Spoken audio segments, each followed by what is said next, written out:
Good evening, everybody. Good evening. Hello, Good everybody. evening.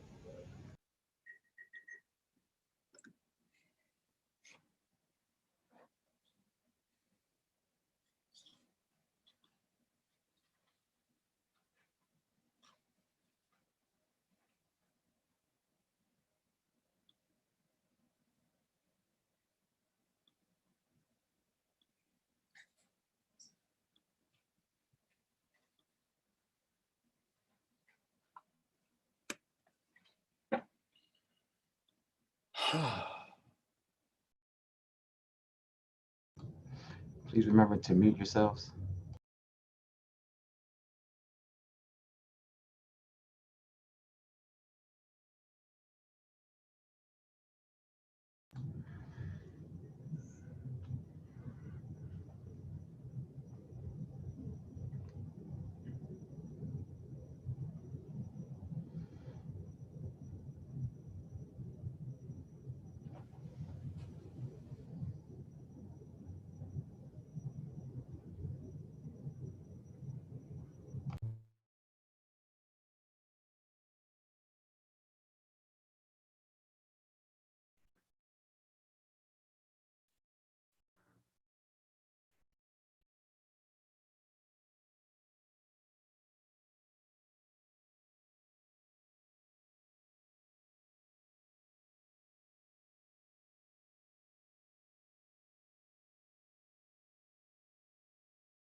The meeting will please come to order.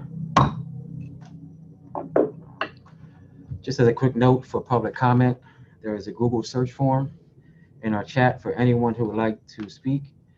As always, public comment will take place after our non-legislative business. We will begin with opening prayer by Akira Granado.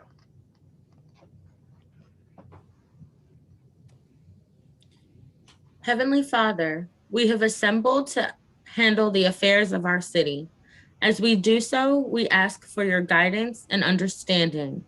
We pray that our city reaches a place of peace and safety. Keep us out of harm's way and bless those who are in authority. Let respect be key in all our endeavors. Amen. Amen. At this time, we will recite the Pledge of Allegiance. Pledge allegiance to the flag, Flag of the United States States of of America, America, to the republic, to to the republic and for which which it stands, one nation, one nation, under God, God, indivisible, with with liberty and justice for all. But I would just like to welcome everyone to our council meeting. Thank you so much. For those of you who are joining us, have joined us this evening. Today is Thursday, April the 15th. Clerk, please call the roll. Councilwoman Gray. Councilwoman Darby. Present. Councilwoman Oliver. Present. Councilwoman Harley. Present. Councilwoman Fields.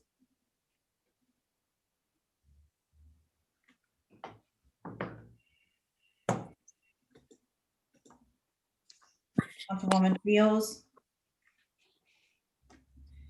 Councilwoman McCoy. Here. Councilman Johnson. Councilman Johnson. Councilman Fields. Here. Councilwoman Cabrera. Here. Councilwoman Dixon. Present. Councilman Sedova. Present. Councilwoman Walsh, Here. just going back, Councilwoman Fields, and Councilman Johnson. If you can mark him present, please. He did write in the chat that he is present, but he's having audio difficulties. Thank you. What about Councilwoman Brigida Fields? No, I haven't seen anything from her. All right, President Congo. Here. 12 present and 1 absent. Thank you. Thank This time you. we have the reading of the minutes of our previous meeting. April 1, 2021, City Council met on virtual regular session, the above date at 6:30 p.m. President Ernest M. Congo II presiding. The opening prayer was done by Kira Renardo, Deputy Clerk. The Pledge of Allegiance was recited by City Council. The following members responded to the call of the roll. Councilmember Gray, Darby, Oliver, Harley, Brigida Fields, McCoy, Johnson, Nathan Field, Cabrera, Dixon, Johnson, and Walsh. Mr. President, I move that be known as the reading of the previous minutes and accept them as written. Second. It's been properly moved and seconded that be moved as that the minutes be accepted as written. On the question, all in favor signify by saying aye. Aye. Aye. Aye. Any opposed? Motion carried. City Treasurer's report. If we can please mark Councilwoman Brigida Fields present. So noted. Thank you. Thank you, Council President. Thank you. City Treasurer's report. April 15, 2021. Total investment, $455,090,161.04. Total cash on hand, $11,936,829.71. Grand total, $467,026,990.75. Dwayne Sims, City Treasurer. I move the treasurer's report be received, recorded, and filed. Second. Second. It's been probably moved and seconded that the Treasurer's report be received, recorded, and filed. On the question, all in favor signify by saying aye. Aye. Aye. Any opposed? Motion carried. I will accept the motion to move to accept all non-legislative business. So moved. Second. It's been properly moved and seconded to accept all non-legislative business. On the question, all in favor signify by saying aye. Aye. Aye. Any opposed? Motion carried. Does anyone have any resolutions to present this evening? I do, Council President. Councilwoman Darby. Yes. So I am excited to read this resolution for tonight. Hold on, cut that down, Sam.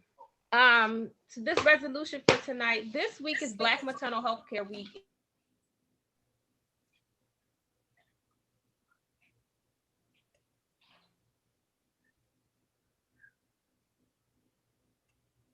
Councilwoman Darby, I'm not sure if you can hear us, but I think you have a bad connection. Sorry, that's the Asian support one. Let me get the one, it's on my phone. Okay. Whereas Wilmington City Council wishes to recognize the purpose and local organizers of the Black Maternal Health Week campaign for bringing increased awareness of the serious health issues that affect the lives of citizens in Wilmington and the entire state.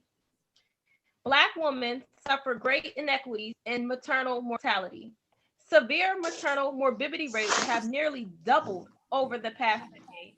Severe maternal morbidity includes unexpected outcomes of labor and delivery that results in significant short or long-term consequences to a woman's health.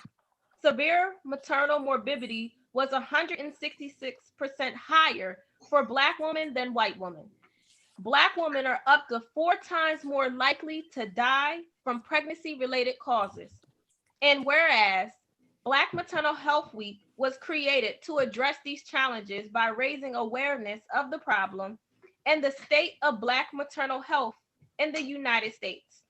To increase attention to the root causes of poor maternal health outcomes and to deepen community and national conversations and involvement around Black maternal health. The Black Maternal Health Week campaign is held April 11th to the 17th, 2021, so this week.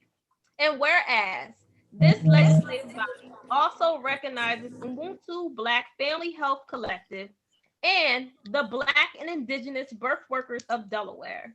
These organizations are collaboratives of people working to uplift and restore Black mothers and babies in Wilmington, Delaware through collective work. Both organizations serve as places where Black and Indigenous families can share their experiences and talk about all things related to Black maternal health. And whereas the month of April is recognized in the United States as National Minority Health Month, a long initiative to advance health inequities across the country on behalf of all racial and ethnic minorities. Now, therefore, be it resolved by the Council of the City of Wilmington that this council recognizes Black Maternal Health Care Week and encourages the citizens of Wilmington to support this initiative. So we have two speakers tonight who's going to take 2 to 3 minutes to talk about this resolution. You have Dr. Michelle Drew. She is an amazing midwife in the state of Delaware. She has a service here in the city of Wilmington where she services a lot of Black people in our community. And we also have Janae Muhammad. She is a co-founder for Black and Indigenous Birth Workers of Delaware. Birth workers include doulas, midwives, lactation guides, Black Maternal Health Care Week. Thank you, Councilwoman Darby, and thank you to the City Council President Congo for this recognition and this invitation to join you tonight. My name is Michelle Drew. I'm the executive and clinical director of Ubuntu Black Family Wellness. We started the collective in 2019 as an extension of our experience, not only as Black healthcare workers in and around birth, but as Black women who have experienced the lived experience of being a Black woman in America and in Wilmington, Delaware, and the experience of Black birth workers to reduce Black health disparities in our community. Our mission is to do that by providing services on 3 levels. We provide healthcare with myself, a Black midwife, a Black family nurse practitioner, lactation consultants, and our wonderful doula collaborators to provide care from pregnancy test to pregnancy outcome through community outreach, where we try to overcome the social inequities of 400 years of inequality faced by Black and Indigenous birth givers.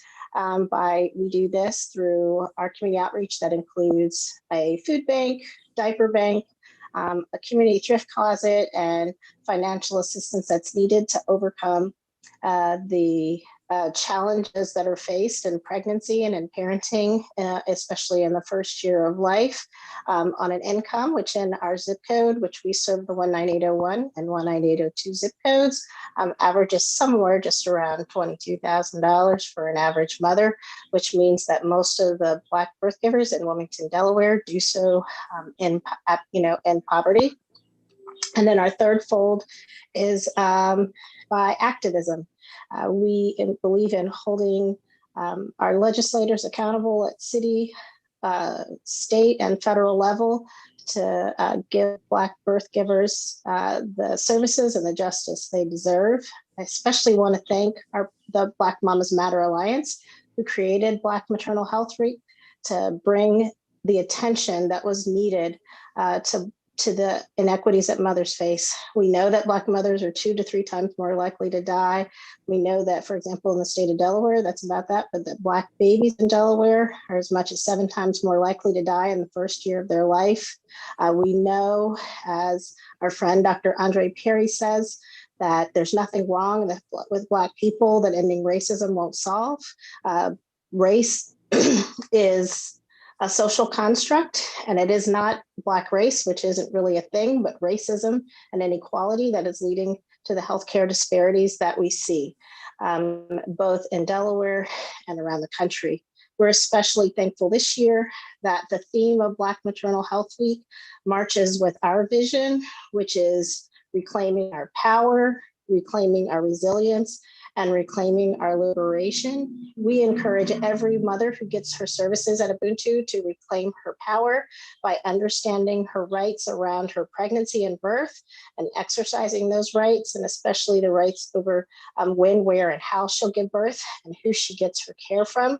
As one of only 4 Black certified nurse midwives in the state of Delaware and less than 10 Black healthcare providers that provide pregnancy when you count our OBGYN colleagues, in a state that is 25% identified as Black or African American. We know that more often than not, Black mothers, especially Black mothers with Medicaid, don't get the option or choice. We encourage them to reclaim their resilience by providing the additional services that they need and to join a collective community of Black women during pregnancy and during parenting.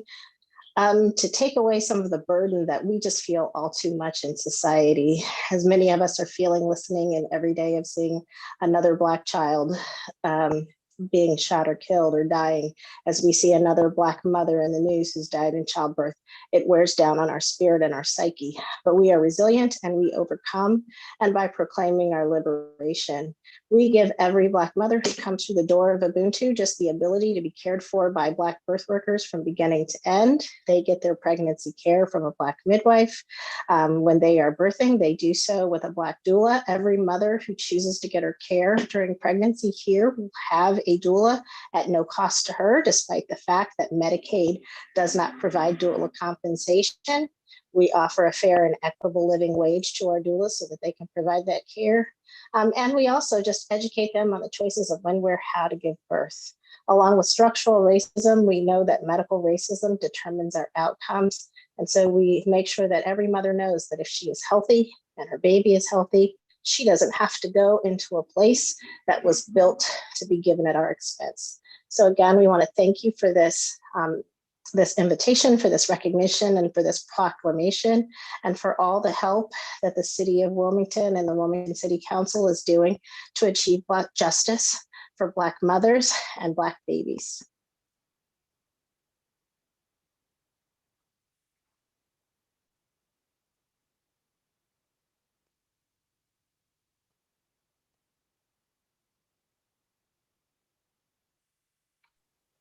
Shall I go ahead? Yes, you can go. Okay. I was like, what, are they gonna call me? No, I don't know. First, my name is Janae Muhammad, and I would like to thank you on behalf of Black and Indigenous birth workers of Delaware for recognizing us for what we've been doing with Ubuntu, because I know a lot of this would not be without Mama Michelle. She's been such a great help to us.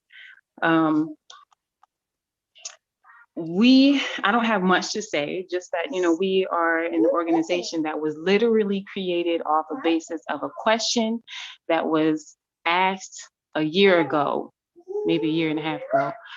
Where are all the Black doulas? And so we decided to create Black and Indigenous to find all the Black doulas and put them in one space so that we were easily accessible to the people in our community.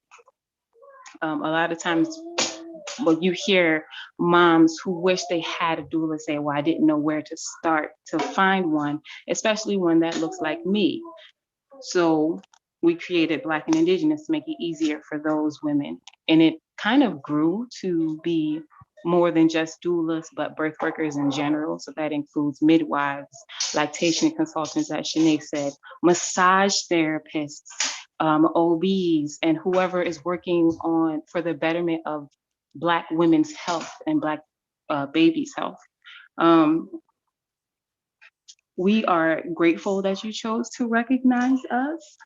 The ultimate goal, we share a lot of our core values with Ubuntu, and our aim and goal really is to build community so that we can work with one another to be able to not just change the statistics of Black families in the United States, but to create community so that we can build, increase our finances, increase our family health, whatever that family looks like.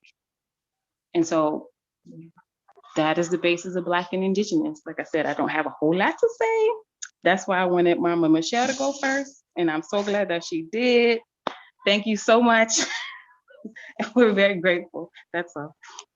Yes, well, thank you again, Janae. Thank you again, Dr. Michelle Drew. I don't know if I want to open it up to the council to make a comment. If anyone wants to make a comment. One thing, I have two things before we open it up.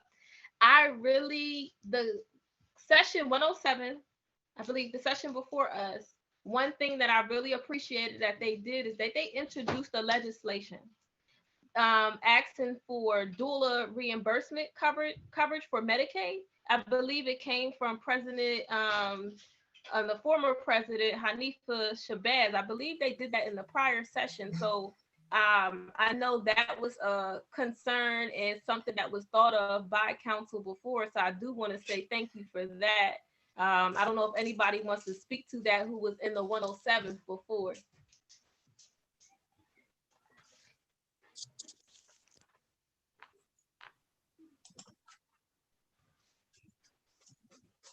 Councilwoman McCoy. Thank you, Mr. President. I guess I can actually speak to that. Yes, it was our former president, Ms. Shabazz, President Shabazz, who actually introduced that legislation, and I too voted for it. One of the things that I've always been made aware of, because I used to work with through a grant when it came to our infant mortality rates in Delaware, that we definitely had an issue here, and it to me wasn't until more so recently that I realized how interconnected was the Black mothers to more so the infant mortality, that it should always been together and not separated or compartmentalized. So I was just grateful that someone actually thought about it and put a resolution to it, and I've gotten a chance to meet quite a few doulas. I've actually worked with one when I was working at Highmark, and just matter of fact, I went to the Black Mothers in Power meeting, and I think that might have been my first time getting to meet Councilwoman Darby before we actually became colleagues. So this is actually great, a great resolution.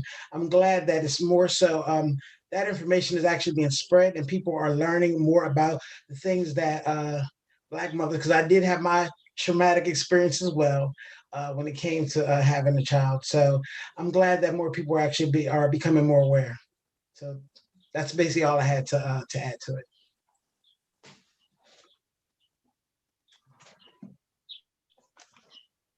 Councilmember Oliver. I'd like to. Thank you, Mr. President. I'd just like to congratulate both of the recipients for the outstanding work they're doing. And Councilman Darby, kudos to you for recognizing two strong organizations for the outstanding work that they do in the community. And that's all I have to say. Congratulations. Thank you. Councilmember Dixon. Thank you, Mr. President. I also just wanted to make sure we also recognize that the Black Mothers in Power also have been huge in this effort. So I know she's not going to say it herself, but I wanted to make sure we recognize Councilwoman Darby for the work that she's doing with the Black Mothers in Power as well. And being a part of with the doulas work that we put in for legislation in the 107 session, but also have been a part of the Wilmington Consortium, and the infant mortality has been something that the state of Delaware has been working on for decades. And even I think the time that my mother was working in Delaware, that was something she is primarily works with pregnant mothers. So this has been something that also has been in my mind and back in conversations, is because she's also been a huge advocate on that side for mothers as well. And I would just say it's an honor to see that them being recognized for the work and the hard work and the continuous work that's being done to protect our mothers our Black mothers, especially in the fight of trying to make sure that we deliver healthy babies in the state of Delaware. So thank you again, Councilwoman Darby, for recognizing and putting this, and we look forward to having, as I think Councilwoman Harley put in the chat, look forward to having them come and talk to us more about the work they're doing at our Health, Aging, and Disabilities Committee meeting. All right, thank you. Yes, I would also just like to thank Sister Muhammad and Dr. Drew for coming this evening. Thank you for everything that you're doing. Can you give the community your contact information, if that's okay? Absolutely. Ubuntu Black Family Wellness Collective is located at 2611 Governor Prince Boulevard, right at the corner of 26th and Governor Prince. We can drop our website address is www.ubuntucollective.org. Ubuntu means community. I'm proud to be a lifelong Wilmingtonian. My mother still owns the house she bought in 1969 at 2713 Washington Street. She will die there, and I'll still be there when she's gone. So we are here to serve our neighbors in love. I am proud that along with the help of Hamid, who's also not here, and some of our other doulas and lactation consultants. In 2019 and 2020, of the 56 mothers that we served, every mother that we provided prenatal care to had a doula at her birth if she wanted it, had access to a lactation consultant, and out of 56 mothers, we had only one mother who delivered preterm. Who had a history of preterm birth. We had no babies that went to the neonatal ICU. And every last one of those babies are still living today and thriving. And so we think about doulas, which are wonderful community aspects, but this is the only place where a Black family can walk in and from pregnancy test to pregnancy outcome can be cared for in their community by community members. And it's an honor. So thank you for recognizing the work that we do. Thank you. Councilmember Johnson. Yes, Dr. Drew, thank you very much again for the work that you do, especially the work that you do in conjunction with Black Mothers in Power. And so I appreciate it. And I just wanted to know, you said 19801, 19802. Is it available to 19805 residents? Absolutely. Anyone who contacts us is welcome. We accept Medicaid right now, but we do not turn away anyone for their ability to pay. And if they have commercial insurance with copays, it can be a burden. We will never take a dime out of their pockets if they can't afford to pay. Anybody who is a Wilmington resident, frankly, anyone who's a Newcastle County resident is welcome. Okay, great. I just wanted to make sure before I start spreading the information. Absolutely. Absolutely. They can go to our website. They can call us. They can make an appointment online. And we offer what we call open access care, which means if you come through the doors during the hours that we were open, we will see you right away. Perfect. Thank you very much, Doctor. Thank you. Councilmember Darby. Yes, well, I just want to say again, thank you, Dr. Michelle Drew, Sister Muhammad, for everything that you guys are doing in the community and for infant mortality, for Black maternal health care in our state. Just so people do know, Wilmington has the highest infant mortality rate in the state of Delaware. And I also want to make sure that when we're talking or having this conversation, that we realize that it doesn't matter what social economic status you are, how much education you have, what's your whatever your status, married, single, if you're a Black woman, you're 2 to 3 times more likely for your baby to die and for you to die. So this is a system problem, not a people problem, and we got to work together to get this done. But thank you guys for this resolution. And I have another one. Thank you. Thank you, guys. Thank you, Councilwoman Darby. Thank you. Thank you. Yes, Councilwoman Darby, you may present your next resolution. All right. So my next resolution is was in response to what happened in Atlanta community, and just wanted to make sure that City Council makes a clear statement that we stand in support of, we stand behind and with the Asian community here in Delaware. So I'm going to read the resolution. whereas Councilwoman Linda Gray is also a sponsor for this. Do you want to read it or you want me to read it? Darby, you read it. Okay. You're much better at this.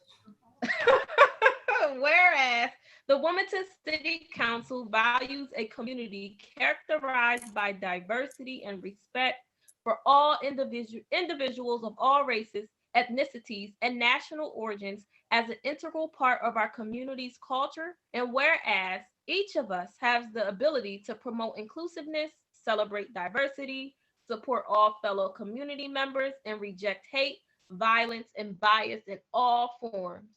And whereas there has been a long history of discrimination against people of Asian descent, including People versus Hall, 1854, where the Supreme Court ruled that people of Asian descent could not testify against a white person in court. George Hall shot and killed a Chinese immigrant, and the testimony of the witness was rejected because they were also Asian. Another incident,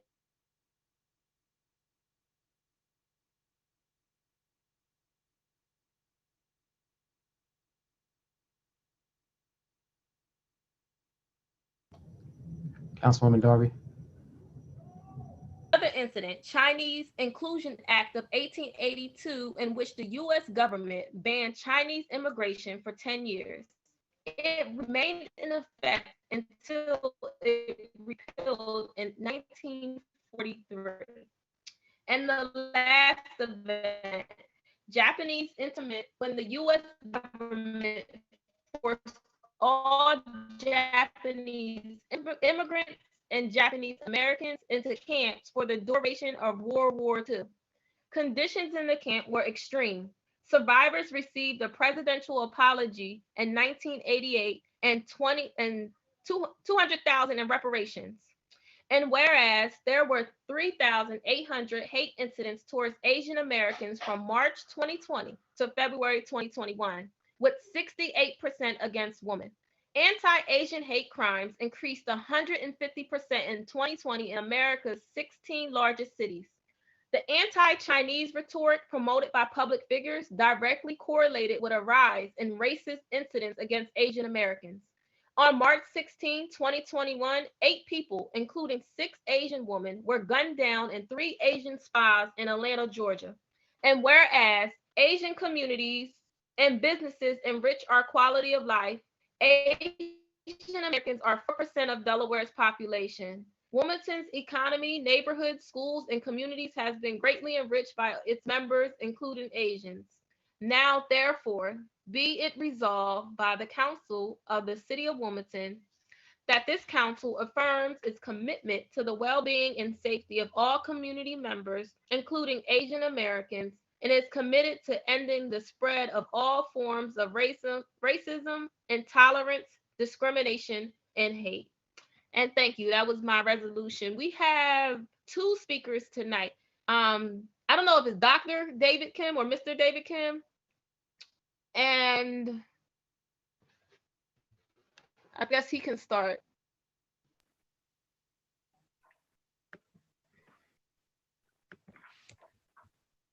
All right. Thank you so much. I hope I'm coming through.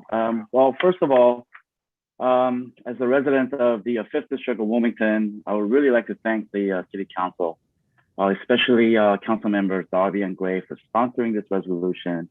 They express their solidarity with and support for the Asian and Asian American communities in Wilmington and Delaware. I'll also take this moment to thank the elected officials and the community members who came to support the vigil for the Atlanta victims on March 28th, organized by April Pagasati, Julissa Coriano, and myself, held at the Grace Methodist Church, along with the Senator Carper, Lieutenant Governor Bethany Hall Long, and our county executive, Matt Meyer. We deeply appreciated the presence of our community organizers, Cheyenne Miller, Laura Darve, Kobe Owens, and Arkham Rashid. Even as we gathered that evening to recognize the specificity of anti-Asian hate, The vigil served to affirm the importance of coalitional work in the fight against all forms of racial violence. Since that event a few weeks ago, we have seen more acts of violence against Asians, especially against the elderly Asian women. But it is also true that since the vigil, many members of the different Asian and Asian American communities here in Delaware have come together so that we may imagine new ways to form not only solidarity across ethnic, language, religious, and class differences within Asian American communities, but also the ways to participate in the coalitional work of justice in the broader community of Wilmington and Delaware. We have formed an ad hoc collective provisionally named Delaware Asian Alliance to support this mission of broader engagement and advocacy. Obviously, there remains a lot more work to do, but I think the moments like this resolution today emboldens us to imagine more and to do more. In closing, I'd like to share that just observing the news, just even today's news, that we clearly live in a country with no shortage of racial violence, particularly anti-Black racism and racial trauma. As the Asian and Asian American community of Wilmington are much grateful for the Council's resolution today, we would also like to express our commitment to ending racial violence for Black and all other oppressed groups in the U.S. Thank you so much for giving me the chance to speak to you all today and for your expression of solidarity through this resolution. We really deeply appreciate it. Thank you. Thank you, Dr. David Kim. I really appreciate it. I think we have one more speaker. Yes, this is Su Qian Liang. I'm actually affiliated with the Chinese School of Delaware. And I really want to thank Councilwomen Darby and Gray for standing by our communities and speaking out and taking a lead in condemning the racism and violence against Asian Americans. I want to share a story. Last June, I joined the Black Lives Matter March in Newark, Delaware, in the wake of police killings of George Floyd and Breonna Taylor. It was the very first protest I had ever attended. As we marched down Delaware Avenue peacefully, and suddenly there's this man from nearby housing complex yelling in our direction. I was so startled and afraid that I could not bring myself to look at him or even trying to figure out what he was saying. However, I did know one thing: he was not cheering for us. I wondered at the time, and still wondering now, how could someone not get upset over what happened and not feeling the pains of our fellow Americans? Does he not have any compassion or empathy? Unfortunately, he's not alone. Systemic racism is a problem in our country, and it affects all of us. I'm under no illusion that the anti-Asian problem will be gone overnight. However, being here today and listening to the resolution gives me comfort and hope that we're not alone in this fight and will continue to make progress. I really appreciate Councilwomen Darby and Gray's initiative and the whole Wilmington City Council support. And thank you for letting me be part of the today's proceeding. That's it. Thanks. There's one more thing. As I understand, one of the member in our community is scheduled to speak also. So she just texted me. I don't know whether there's additional time available or whether she's connected and allowed to do so. Council President, is that okay? Yes, your pleasure, Councilwoman Darby. I think that it might be Jen Twiley from the Delaware Korean Association. Yes, it's Jen. If so, she would need to be, Jen would need to be moved over to the panelist section from WITN. If those are your wishes, Councilwoman Darby. Yes, That's fine. I'm okay with that, Council President. Okay.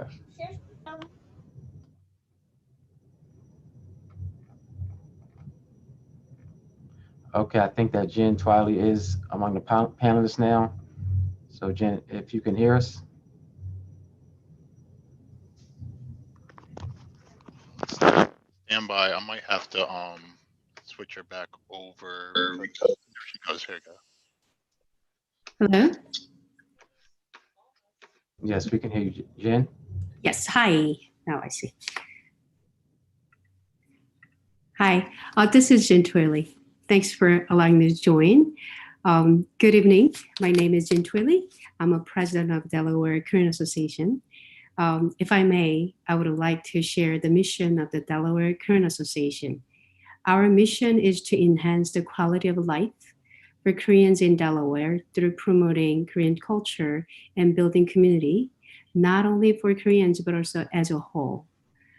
It is my honor to be part of the Wilmington City Council meeting today. The resolution against the Asian hate crimes means a lot to Asian Americans in Delaware. On behalf of the Delaware Korean community, I would like to send our sincere appreciation to Council Member Shane Darby and Linda Gray, and of course, Wilmington City Council. Thanks for recognizing the long history of discrimination and recently increased the Asian hate crimes. Further, I'm also here to share our commitment of a Korean community to continue our fight against any and all social injustice. Thank you.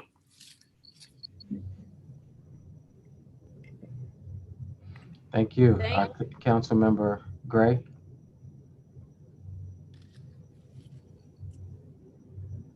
Comments. Also, the recent hate and violence toward minorities is pervasive, and we all have to stick together and fight hatred. And I'm glad that the communities are coming together, and that's the reason I thought this resolution was very important. And I really appreciate what Dr. Kim said about the Asian community possibly starting a movement to become more involvement in the government. And we appreciate that, and we welcome your voice. So I thank all our speakers this evening, and let's all work against racism and hate. Thank you.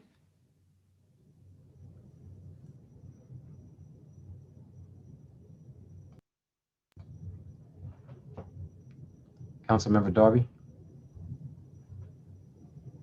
Yes, I don't know if we can open it up. I don't know if council has, my council colleagues has any comments or anything.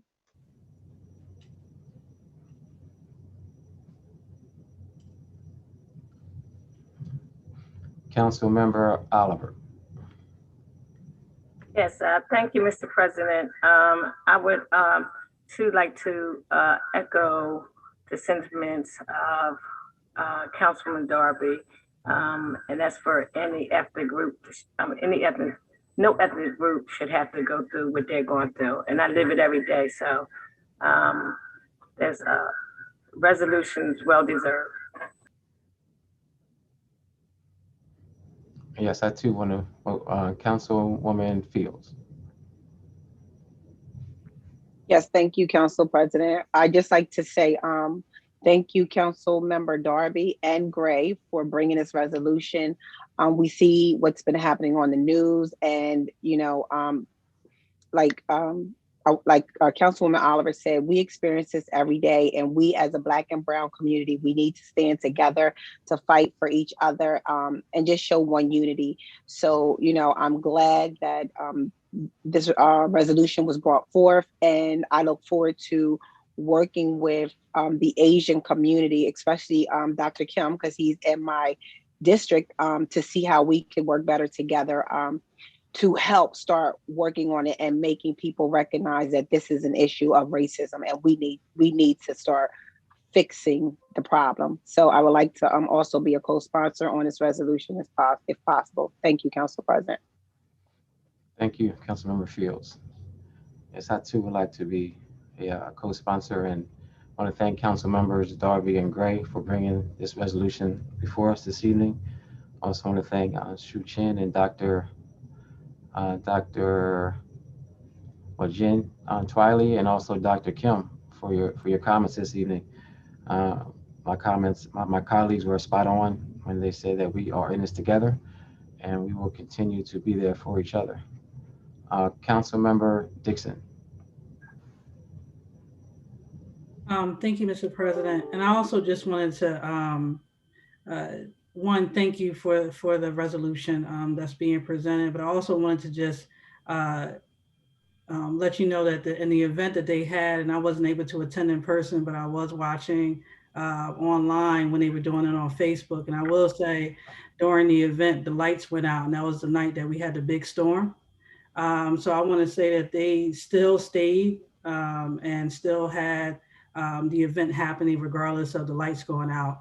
And they still, and they lit candles and all those things, and in order to still keep what they wanted, the mission and the drive for keeping this alive. So I just wanted to commend them for the work that they're continuing to do, and then at the work that we're all going to do together. So thank you.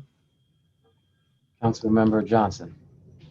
Again, I appreciate my colleagues bringing this to everyone's attention. This is of course, a profound problem that's existed ever since this country was founded. I think what we now need to look for is how we can be leaders as a council to actually solve this issue and attack it head on. And I remember a few years ago, we some justice coalitions led by the Coalition to Dismantle the New Jim Crow, we did like racism, confronting racism conversations. So it's something we probably need to bring back to the city, where we're actually deeply talking about experiences of racism and just being out front about it. And that's, I think, part to that helps us get to a future where we don't have to worry about it. But I look forward to having those hard conversations, and we will, as a council, have those hard conversations. So I really appreciate the work Dr. Kim and everyone else in the community does. We're definitely behind you. Thank you. Thank you, Councilmember Oliver. Yes, I too would like to be a sponsor on this resolution. Thank you.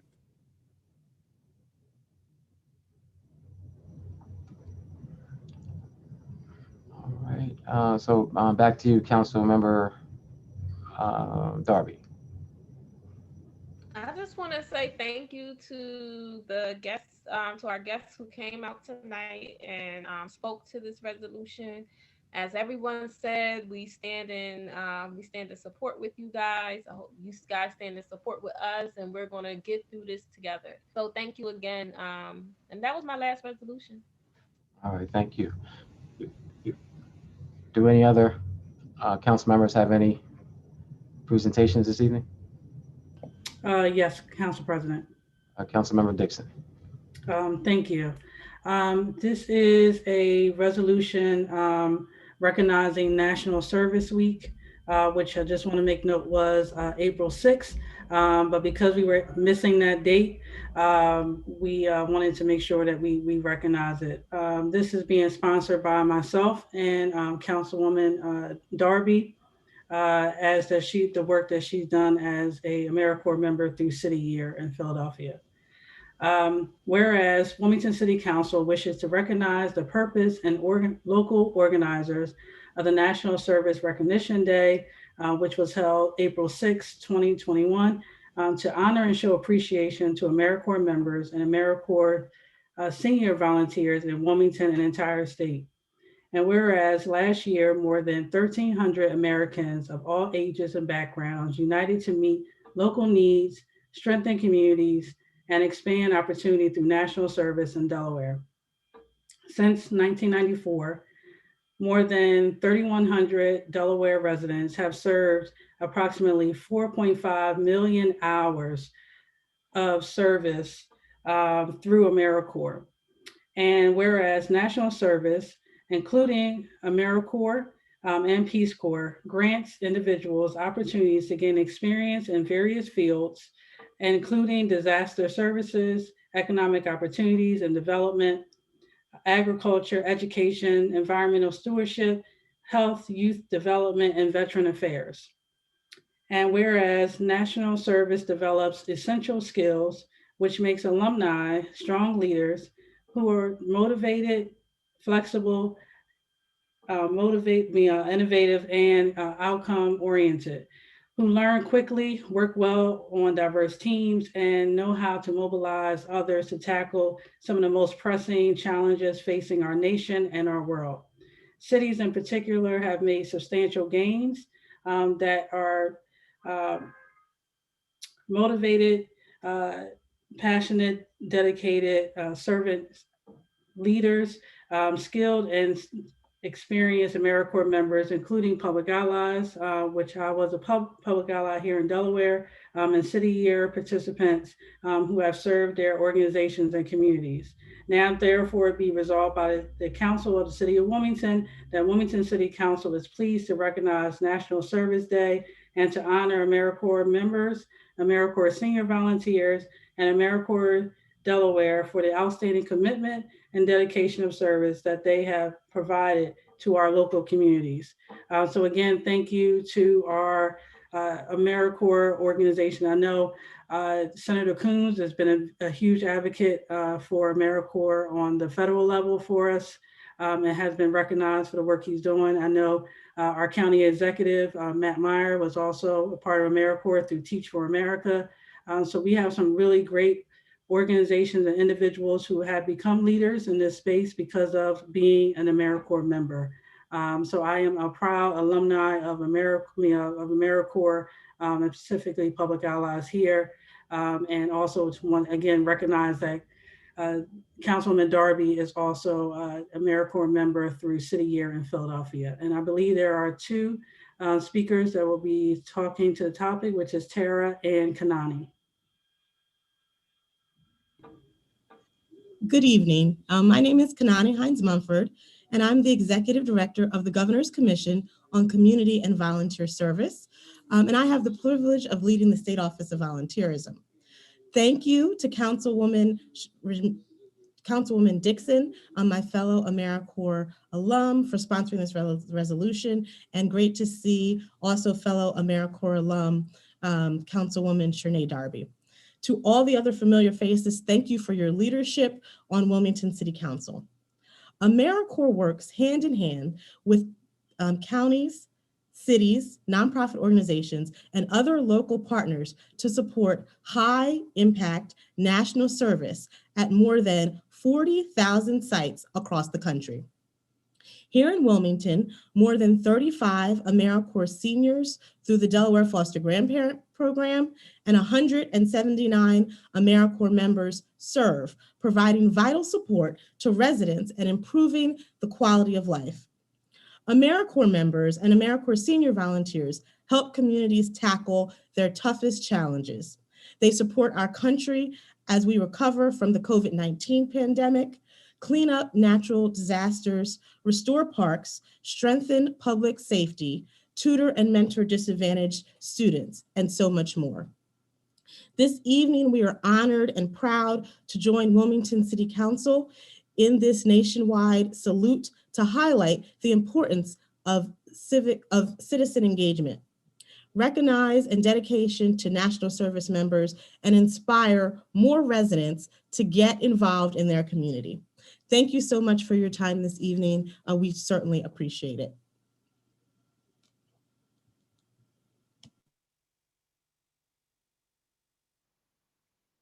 Hi, good evening. I'm Tara Williams. I'm the AmeriCorps Delaware Program Director. Thank you. I am very pleased and proud to be here. AmeriCorps engages more than 270,000 AmeriCorps members and AmeriCorps senior volunteers in national service each year. Last year in Delaware, as Councilwoman Dixon mentioned, more than 1,300 Americans united here in Delaware to serve and meet our critical needs across the state at 198 different service locations. And that looks like foster grandparents serving at St. Michael's. That's also Delaware AmeriCorps members at Ministry of Caring and at Thomas Edison Charter School in Wilmington through Reading Assist. That's with the Summer Learning Collab and their summer reading members at Kingswood Community Center and at the warehouse. It's through partnerships within our communities, with our schools, our faith-based groups, our nonprofits, and our local agencies that national service members are really embedded within their communities that they serve, and they're making tangible, lasting impact. We appreciate the support of the Wilmington City Council, so very much we like to offer our sincere thanks as you recognize National Service today, and continues to use National Service as a means to advance Wilmington. As an AmeriCorps alum, I like to say thanks again. It's a personal honor to be here to represent AmeriCorps Delaware at this time. Thank you.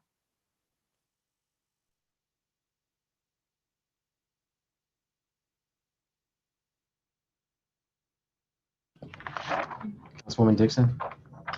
Thank you, Mr. President. I just want to say thank you again for Kanani and Tara for giving comments toward this evening. As soon as they sent it to me, I wanted to make sure that we got it onto the agenda, and I'm sorry we missed it by a week, but I know there was a lot of publicity, so I wanted to make sure that we also were a part of and recognizing it as I was.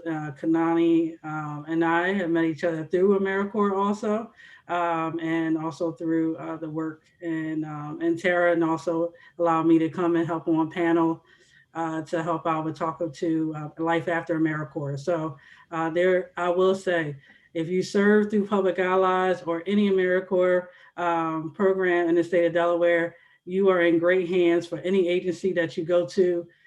We are, I would say, the front runners and making sure that we see change within our community. So I just wanted to make sure that was added. Okay, thank you, Councilmember Dixon. Do you have any other recognitions? No, this evening. Okay. Do any other council members have any recognitions? If not, I will go to mine. This is being presented by all of council. Whereas the character and richness of community life in Wilmington is nourished and fulfilled through the faithful concern and selfless devotion of individuals who commit their energies and purpose to the care and well-being of others. And whereas Wilmington City Council is proud to recognize Tamika Mays and Talisha McPhee of the Pandemic Food Distribution. Whereas twin sisters Tamika and Talisha saw a need to help families who are struggling during the COVID-19 pandemic.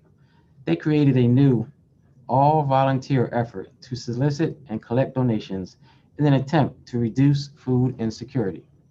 They worked with the Blessing Place Church in Delaware and the Blessing of Hope Food Bank in Pennsylvania to distribute and deliver food and supplies to families, schools, and senior living facilities in Wilmington and throughout northern Delaware. And whereas Wilmington City Council hosted our inaugural community service project with the Pandemic Food Distribution, Reach Gospel Radio, and the Eastside Charter School. This food distribution event was held on Saturday, March 27th. The City of Wilmington's Office of Emergency Management, the ShopRite Foundation, and Christiana Care generously donated items for the event. Over 1,000 households were served, and the goal to have a strong and positive impact on food insecure families in Wilmington was met. And whereas the Pandemic Food Distribution continues its important volunteer work, offering fresh, quality food and supplies to people who need them at no cost. In March 2021, they served over 5,000 households. In total, they have distributed over 1.4 million pounds of food since the start of the pandemic. Now, therefore, be it resolved by the Council of the City of Wilmington, we salute Tamika Mays, Talisha McPhee, and the Pandemic Food Distribution for their outstanding commitment and dedication of service that they provide to our local community. Thank you so much, ladies. I believe that Tamika and Talisha are both here. I see. Yes, Talisha. we're here. Okay, yes. Whichever one of you wants to go first, you may. Yeah. Thank you, President Congo and members of Wilmington City Council. When the pandemic shut down began last year, we had no idea what was in store for us. Tylisha and I quickly mobilized a small army of volunteers who could do contactless deliveries to families who were recently unemployed, also to seniors, those who are disabled, and individuals without transportation. We, along with the support of our volunteers, our community leaders and organizations, have brought over 1.4 million pounds of food into Newcastle County that has fed over 35,000 families or 140,000 individuals in Newcastle County. Newcastle County has almost 60,000 food insecure residents. 19,000 of them are children. Due to the COVID-19 pandemic, it's estimated that an additional 50,000 residents will be added to that list. Our work is a drop in the bucket. We have a lot to do to ensure that those numbers don't continue to rise. It'll take all of us, community members, leaders, and elected officials, doing our part to support the most vulnerable among us. We have made a commitment to ourselves and our community to bring fresh produce and meat into areas that lack access to that variety in the city of Wilmington and in Newcastle County. We look forward to a continued partnership with the Wilmington City Council to assist us as we provide nutritious food to the community. You can help. Listen to and share the stories of those who are food insecure in your district. Volunteer and donate at local food pantries and community giveaways. And most of all, we like to always say, if you can't feed 100, just feed one. The work begins with us. So thank you to Wilmington City Council. It was an honor to serve with everyone, and we really do appreciate this resolution. Thank you. Tylisha. Talisha? Thank you so much for allowing us the opportunity to partner with you guys. We really appreciate it, and we look forward to continue to work and serve our community as we move forward. All right, thank you so much, ladies, and thank you to your entire network, all of the volunteers who have just done an outstanding job for helping our local residents here in Wilmington and surrounding area. I just can't. I would be here all night if I had to just put into words what you guys have meant to me during this time and to our community. But thank you so much. I look forward to continue to work with you. Councilmember Oliver. Thank you, Mr. President. I would be remiss if I didn't thank these ladies for the outstanding work that they do. I've worked with them thanks to you on several occasions, and just keep up the good work. Thank you so much. Congratulations. Yeah, thank you. All right, thank you. All right, ladies, just keep up the great work, and I look forward to seeing you guys soon. Thank you so much. All right. At this time, before we go to public comment, I just want to read a couple sympathy resolutions. Recognize a couple few sympathy resolutions.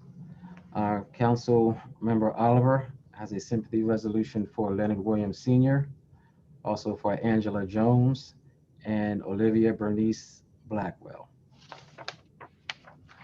And because of the time and per our rules, at this time I will accept a motion to extend public comment past 7:30. So moved. Second. It's been moved and seconded to extend public comment. All in favor signify by saying aye. Aye. Aye. Aye. Any opposed? Okay, motion carried. Thank you. At this time, we do have several speakers who have signed up to speak.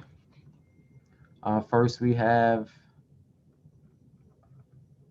just let me make sure I have this in order. Kevin Malloy from the 5th District.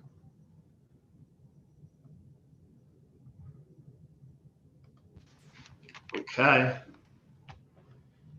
Am I on? Yes, you are. Thank you for joining us. Okay. I wanted to speak about the national park that Councilperson Cabrera and Walsh, and it seems from the public meeting I went to, I believe it was last week, that everyone on the council is supporting, and I'm just very excited to hear this come into the city council's radar. The concept of the park has been, it began actually with former Mayor Baker as part of his vision program. And after he left being mayor, the concept sort of just fell into on the back burner, so to speak. And recently, and it may also be because of the DelDOT 2021, in effect now, people actually see and talk about I-95 and how it was really took a major hit to the city of Wilmington when it was built. And now we need to bring the city back together. And I've seen the state, Sarah McBride and Sherry Dorsey Walker and others, Sophie Lockman is working from the state and the city supporting this idea of it having a national park plaza, which is something I've been working on as a private citizen for a few years. It's really to create a park over 95 from 6th Street to Delaware Avenue and to do a green space, but also to have it as a collaborative effort with the National Park Service and create a museum kind of a concept that would have a tourist facility component as well, so people could come and learn about the history of the urban American, using Wilmington as a case study, and also from the Wilmington, Delaware, all the history that we have here, dating back obviously before even the Dutch and the Swedes, and then the Underground Railroad and the Revolutionary War, all the different things that happened in Delaware, up to right now with the first president of the United States of America from Delaware, so that we could also incorporate that aspect into this first urban national park. Anyone interested in this, please join the Facebook group, Vision for Community group. It's I-95. And there's also, I've started a group called the Fun Park, which is FUNPARK, which is First Urban National Park, which is also a Facebook group. I just am so happy that that the City Council will be involved in this, and thank you for listening, and let's make this happen.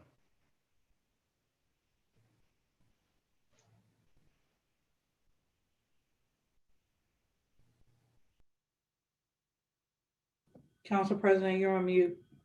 Thank you. Thank you, Kevin, for your comments, and just thank you for your continued engagement in our city.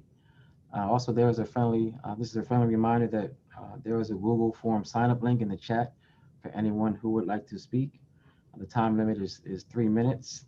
Please keep your comments relevant to tonight's agenda, and please only address the president, myself. Also, once you get close to your 3 minutes, about 30 seconds out, I will give you a friendly reminder.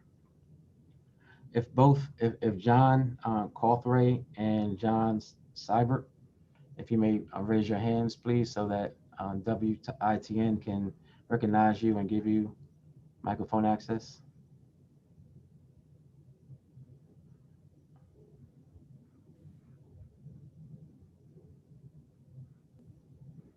Hi, this is John Seibert. Am I unmuted? Yes. Okay. Thank you for joining us. Can I comment? Yes, you may. Thank you. Hi, my name is John Seibert, and I'm the Vice President of the Delaware Cannabis Advocacy Network. Thank you for taking the brave step in discussing cannabis legalization. Cannabis legalization has the majority support of Delawareans, and because of our geographic location, we are poised to be a mid-Atlantic leader. It's time to end the failed policy of marijuana prohibition.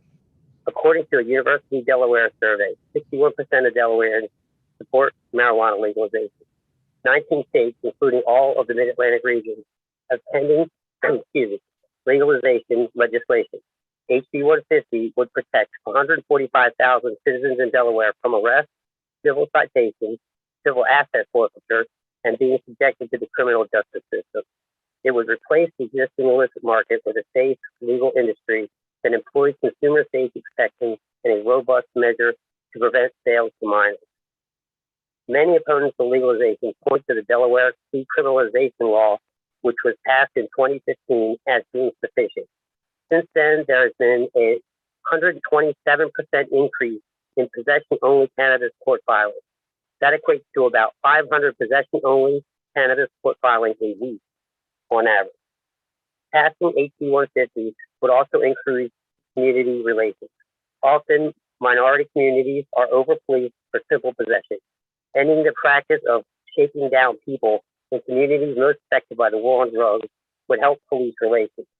When noting the disparity in policing, it becomes evident when looking at 2018 statistics from the Delaware Statistical Analysis Center. They conclude that despite all races consuming cannabis at a similar rate, Black cannabis consumers are 4.2% times more likely than white consumers to be arrested for personal use amount of cannabis. They often also have their charges stacked for simple possession offenses. Let us stop cannabis from being the gateway to the judicial system. In a time when the health of the community is in the forefront, prohibition has done nothing to damage the health of the community by those communities affected by the war on drugs. In conclusion, I ask the city of Wilmington City Council to please pass Resolution 0052 and end the failed policy of prohibition. Thank you. All right, thank you so much, Mr. Cyber. John Cawthray.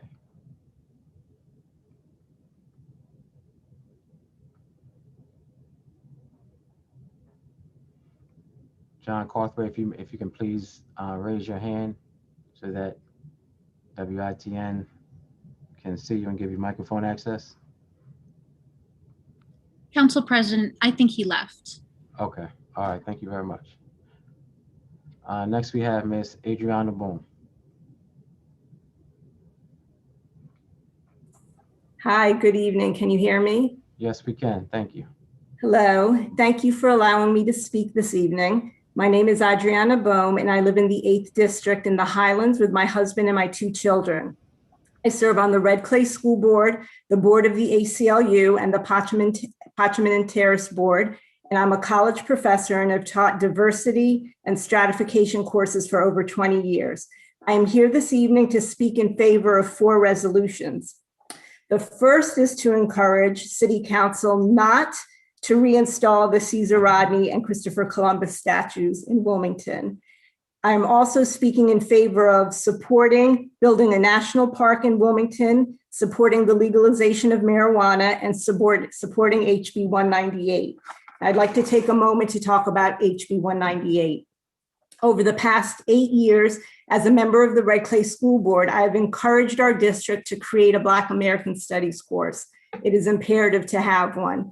As such, I felt especially blessed when Representative Dorsey Walker asked me to participate in helping draft this legislation. HB 198 is one of the most exciting projects I've actually ever worked on in my life, and I'm 52 years old. It was student-centered and student-led, which made the work wonderful.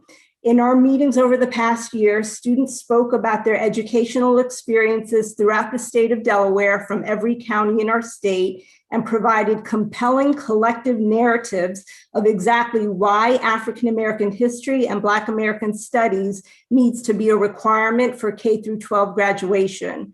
Our students have reimagined what a truly inclusive education and society looks like, and it is embodied in House Bill 198. Please vote for it. Thank you for listening to me this evening. Thank you for your comments, Adriana. We appreciate them. Thank you. Next, we have Andrea Brown Clark.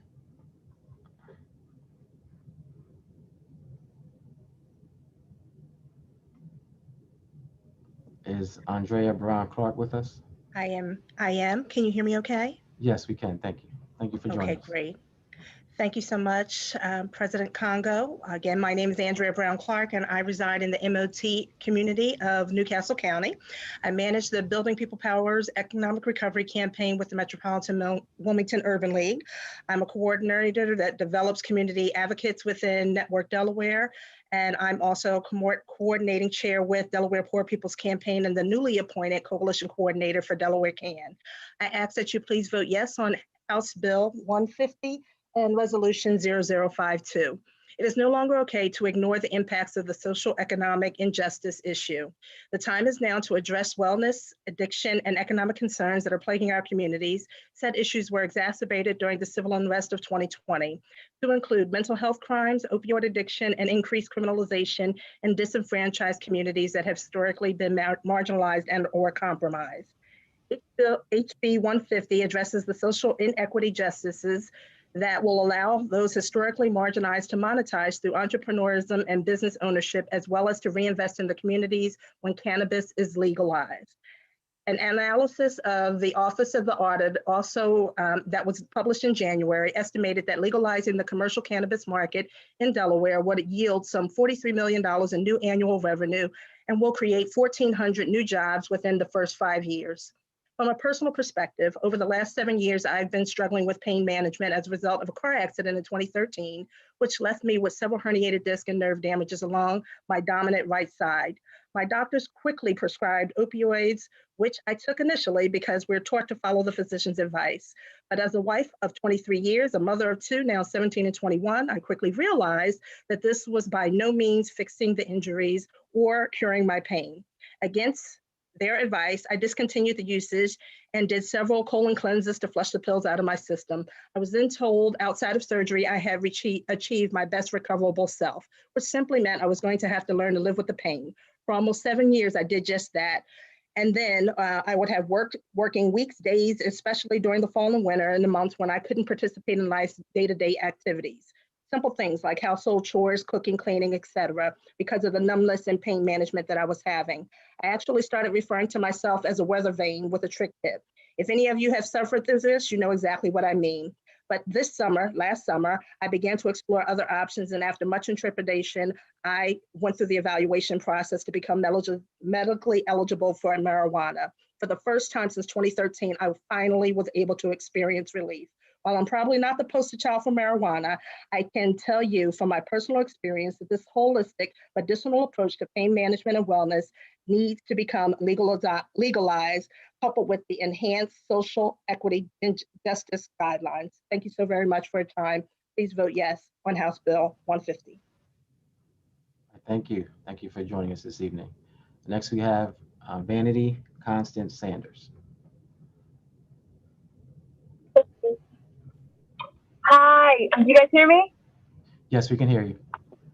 All right, awesome. I am so grateful to be on this call at this very moment. I just want to shout out the rest of my cannabis advocates that have really taken the time to voice out why they're advocates and why it's so important for our city and for our state. So I just want to say I'm proudly one of the 61% of Delawareans that believes that legalizing cannabis will do so many wonders. And as far as getting our brothers and sisters out of the jail system that do have cannabis on their records, the economic value, and, you know, a great organization that myself and other colleagues that have actually spoken about cannabis is Delaware Cannabis Advocacy Network. So if anybody that's listening that wants to educate themselves about different statistics, different data, these are subject matter experts and professionals that are actually working towards the legalization, and they provide all the facts, and they put so many hours and just so much work into providing all this material. So once again, the website is www.delawarecannabis.org. So for folks that want to do more research or want to connect with Delaware Cannabis Advocacy Network, please reach out to us. Please reach out to us. You know, it's no reason not to get involved and educated on why there's so many benefits to legalizing it. So I just want to say I'm in full support, and I'm looking forward to the resolution being passed today. And this is only the beginning for really great change that Wilmington needs. You know, at this point in society, we need more win-win situations and positive news. You know, so it would be such an honor to be one of the states that is coming right along with the, you know, like with the change and really setting a tone for other states as well. So thank you for your time and have a great one. All right, thank you. Thank you, Vanity. Next we have, I believe our final speaker is Stacy Fox.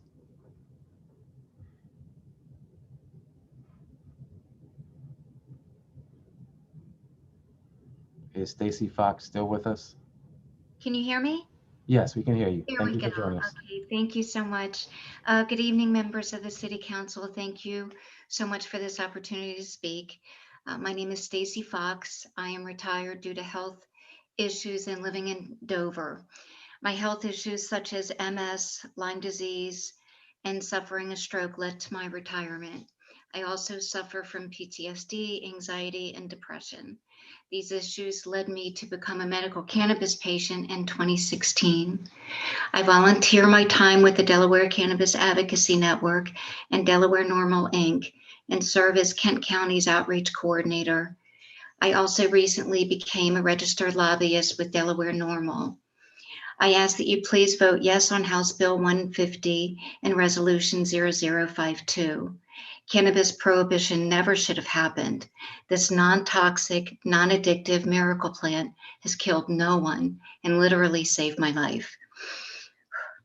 If passed, HB 150 will replace the existing illicit market with a safe, legal industry that will be regulated as alcohol and tobacco and tested to save thousands from the opioid epidemic. I was prescribed opioids for over 5 years and stopped due to the miracle properties of this non-toxic plant.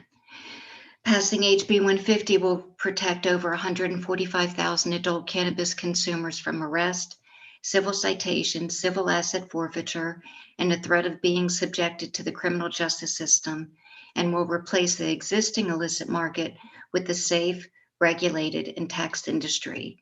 It will help reduce crime and violence associated with the illicit market and gangs, and will restore community relations and trust in law enforcement. It will also provide expanding expungement eligibility for those with past cannabis-related convictions. HB 150 includes a designated social equity applicant status in which qualifying applicants would be eligible for numerous programs, especially for the communities most adversely impacted by prohibition. An analysis issued by the Office of the Auditor of Accounts, Kathleen McGinnis, in January estimates that legalizing the commercial cannabis market in Delaware would yield some $43 million in annual revenue and will create 1,400 new jobs within 5 years. It has been proven to be medically beneficial and is safer than other regulated substances, such as alcohol and cigarettes.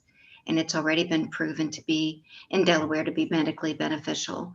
I am proud to say that I'm one of the 61% of Delawareans in favor of cannabis legalization for adults 21 plus. Thank you. Thank you. Thank you for your comments and thank you for joining us this evening. And I believe that is everyone for all of our public comment. Again, I want to thank everybody for engaging with us this evening. This time we're going to go to legislative business. Councilmember Gray. None this evening, Mr. Chair. Thank you. Councilmember Excuse Darby. me, Mr. President, we need a motion. We need a motion to return to legislative business.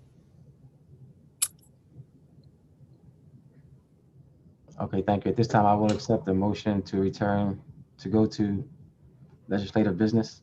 So moved. Second. Move and second to move to legislative business. All in favor signify by saying aye. Aye. Aye. Any against? Motion carried. Thank you. This time we will go to legislative business. Councilmember Darby. Yes, I do, Council President. I'm bringing it up on my phone now.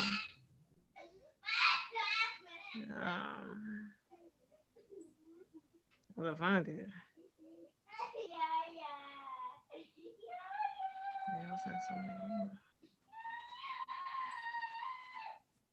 All right, so the legislation I have to present is on your behalf, and it's in regards to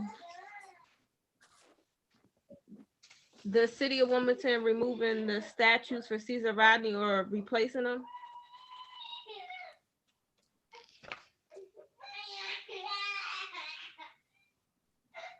President, coming forward.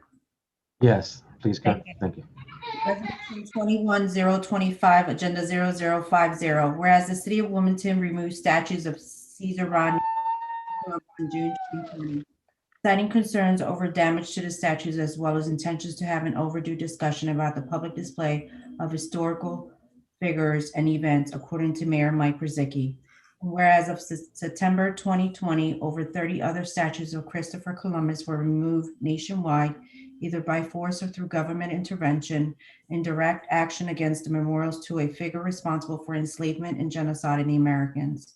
And whereas this legacy of slavery is equally representative in monuments dedicated to individual slave owners, including Caesar Rodney, and whereas of May 2020, 59 Confederate symbols have been removed, relocated from public spaces, or renamed since George Floyd's death, Southern Poverty Law Center 2020. And whereas these actions have been a symbolic and historic reckoning with the United States past, and whereas outcry for both the protection and removal of these statues occurred nationally following the unjust murder of George Floyd, in a monument historian Manisha Sinha described in 2020 to NPR as ordinary American citizens finally realizing what these statues symbolize and how they have been standing up front for African Americans in their quest for equal citizenship in this country. And whereas the historical contributions of both Christopher Columbus and Caesar Rodney are taught in history courses in tandem with discussions of other aspects of their lives to provide context, clarity, and nuance that cannot be provided through a statue. And whereas erecting and displaying memorials to individuals who made contributions to the development of our nations simultaneously celebrates the historical atrocities against marginalized communities in the eyes of those marginalized residents. Now therefore be it resolved by the Council of the City of Wilmington recommends the administration not reinstall the previously removed Caesar Rodney and Christopher Columbus statues.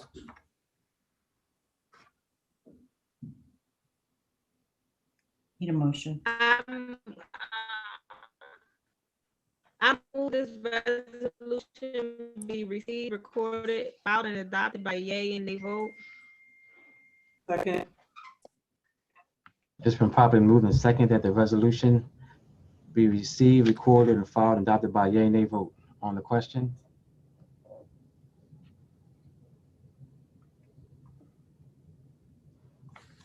Council Member Gray.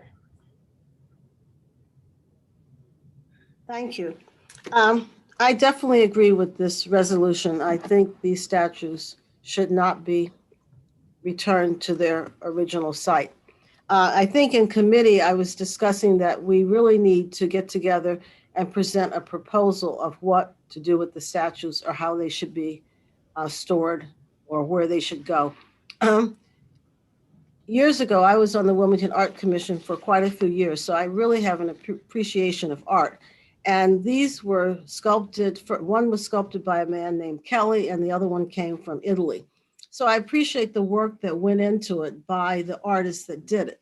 So I think they should go, this is my opinion, but like I said, we can get together and discuss it and present a proposal. I think they should go into a museum. I do not think they should be in the public. If you want to go study history, then you can go view them. There should be a short dissertation under the statue as their contribution to United States, and maybe how they enslaved the indigenous population and Black and brown people. So it would be a history lesson. So I really think, as I suggested, we need to get together and discuss this issue and make some suggestions on what to do with the statues before someone tells us what they're going to do with the statue. And I found this quote in a newspaper article that the mayor said that it was an overdue discussion about the public display of historical figures. So that makes me believe that he's open to the discussion of what to do with them. So thank you. Thank you. Councilmember Walsh. Thank you, Mr. President. That is actually what I was going to point out. The mayor is the one who decided these come down. He did say that there was an overdue discussion needed. I believe that. I think we should demand from the mayor that we have that discussion before we make any decisions on these statues. What scares me about these statues, and it doesn't scare me, but there's almost a companion piece coming up next about Black history. And I think if we look at the history we ourselves were taught in this country and continues to be taught, it's woeful. I mean, it's disgraceful that things that were taught are so contrary to what actually happened. And we never get to find this out. If these statues remained, I would almost demand that on the back of them, they have an entire plaque of all the sins that they committed. I think being in the middle of a community, that certainly teaches more history than waiting for somebody to go into a museum of racist to see what they put on their statues.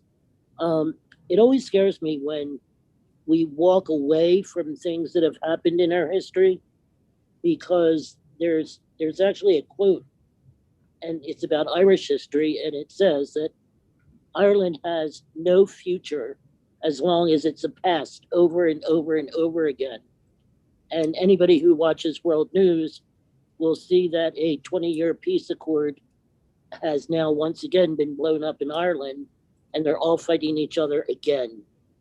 And this is what I don't want. I don't want the history of the abuse in this country lost because we get rid of statues. I want it front and center so people have to see it in their face. Yes, these people did a couple of nice things, but these are the horrible things that they did also. And that's all I have to say tonight. Thank you.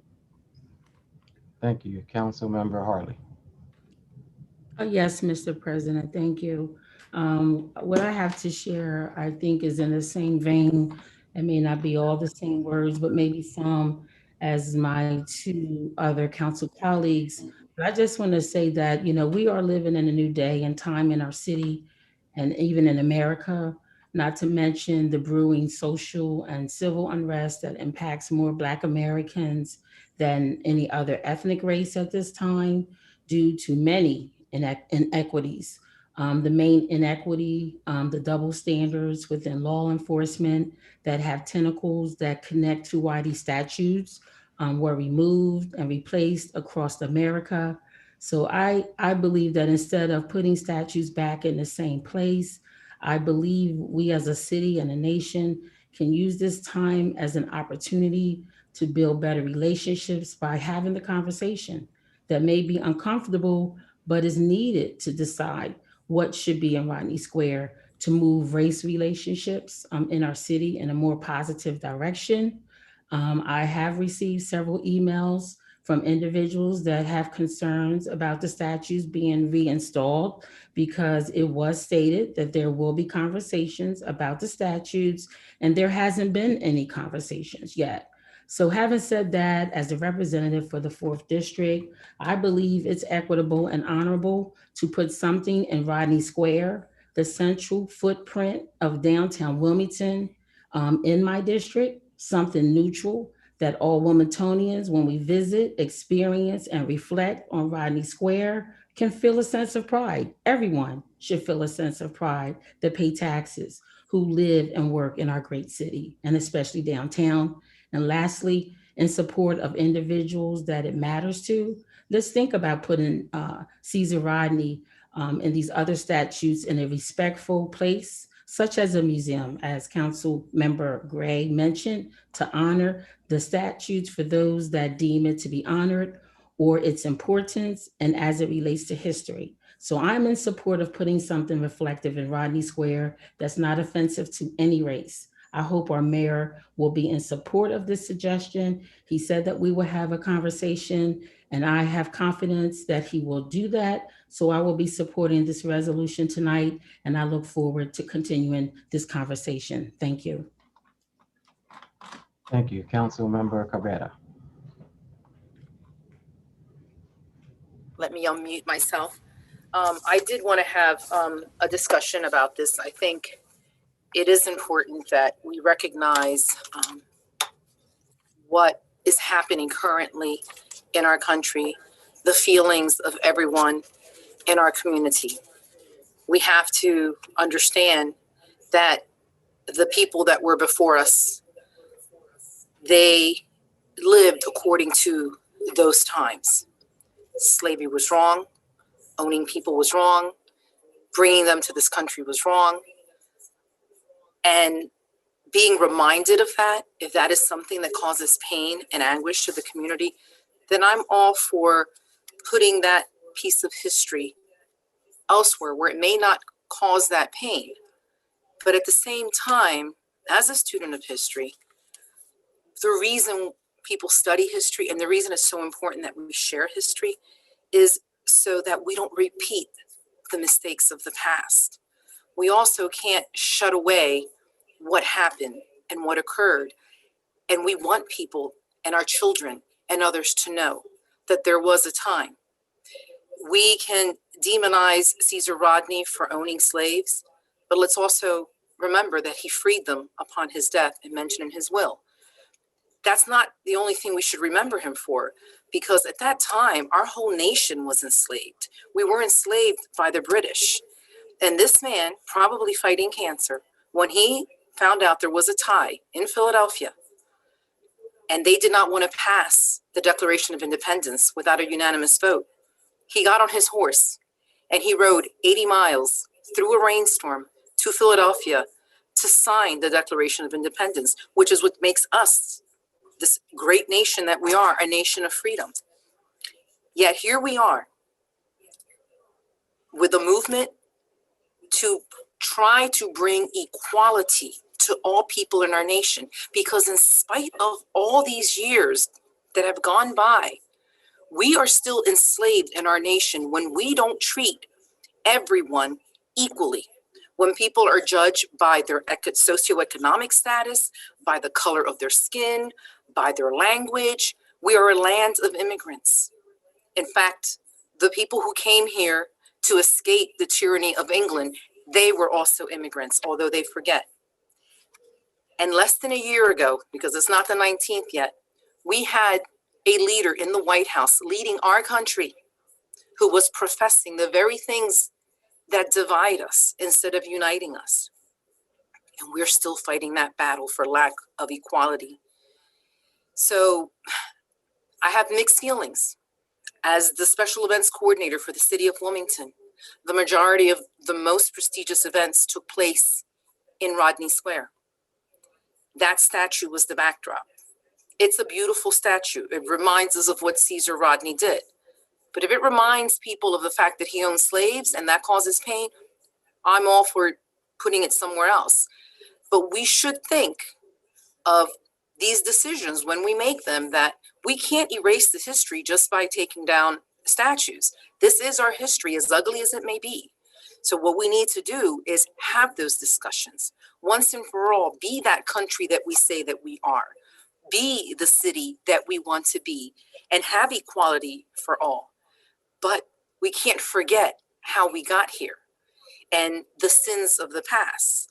And as for Columbus, being someone of, from Puerto Rico, and how Columbus came to Puerto Rico and they killed the indigenous people and enslaved the people there under the tyranny of, becoming, Christians. No, it's an ugly history. I'd like to see Christopher removed from the island of Puerto Rico. Is that going to happen? I don't know. But those are the thoughts that I just wanted to share. And I will decide how I vote. I may vote present because I have mixed feelings about this.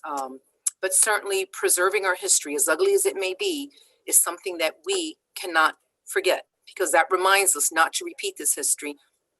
And it makes us look at the fact that we have come far, but not far enough. Thank you. Thank you. Councilmember Johnson. I, like my colleagues, are very torn. This is a very difficult subject. But being a student history, I do look at even race in history. The state of Mississippi got rid of the Confederate flag just last year, and that was a monumental effort.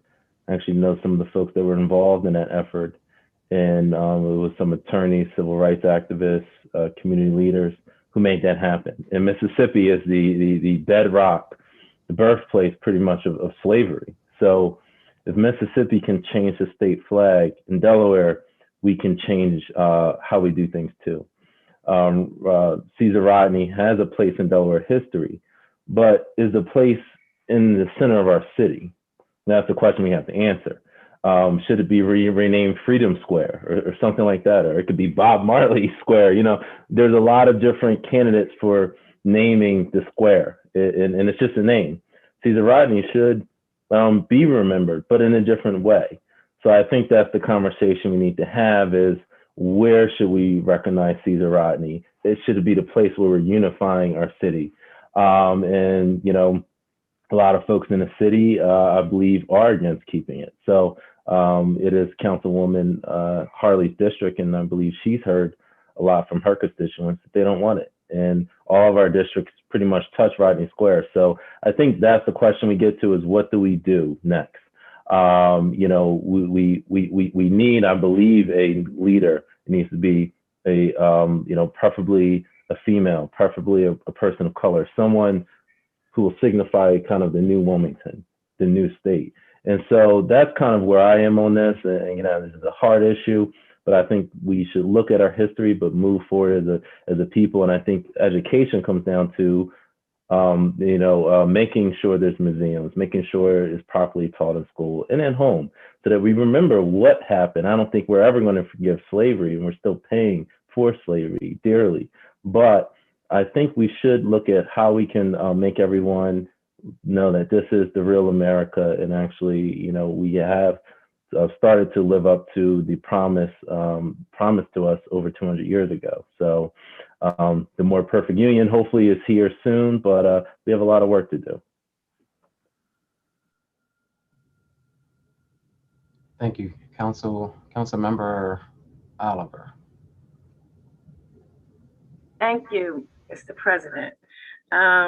First, I would like to say I respect all my colleagues.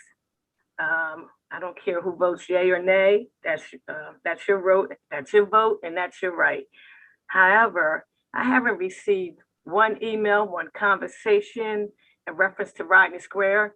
The individuals that I represent, this is just me. This is just my opinion. They have not even thought, haven't mentioned it since they've taken it down. The constituents I represent are coming up to me and calling me, and I'm not even gonna show my face because I'm getting a little emotional. The only thing they're talking to me about is this high crime and this killing in the city of Wilmington. And that's all I keep hearing. And it's been a lot of sleepless nights, but I haven't heard one thing about a Caesar Rodney since they took it down in the Black community that I represent. It was a young lady killed on the east side, very, very nice friend of mine. And we're trying to raise some money, and thank goodness for our President Congo, who's going to bury her. And I respect you so much for that. But I have to say again, the constituents that I represent are not thinking about Caesar Rodney, and right now, neither am I. So I will be voting present, and that's the end of. I got too much on my mind with all these killings to be debating over Caesar Rodney. So that is my vote, and that's how I stand. Thank you, Councilmember Darby. I'm sorry, Councilmember Gray. I feel Councilwoman Oliver's distress, but that's the reason that some of us need to get together and move forward and do something about the things that have been neglected during COVID and other situations like our crime. Unfortunately, we have to go forward. And in my opinion, I think we need to have something symbolic there, not a person, not someone that represents an organization or a minority group, because there are a lot of minority groups.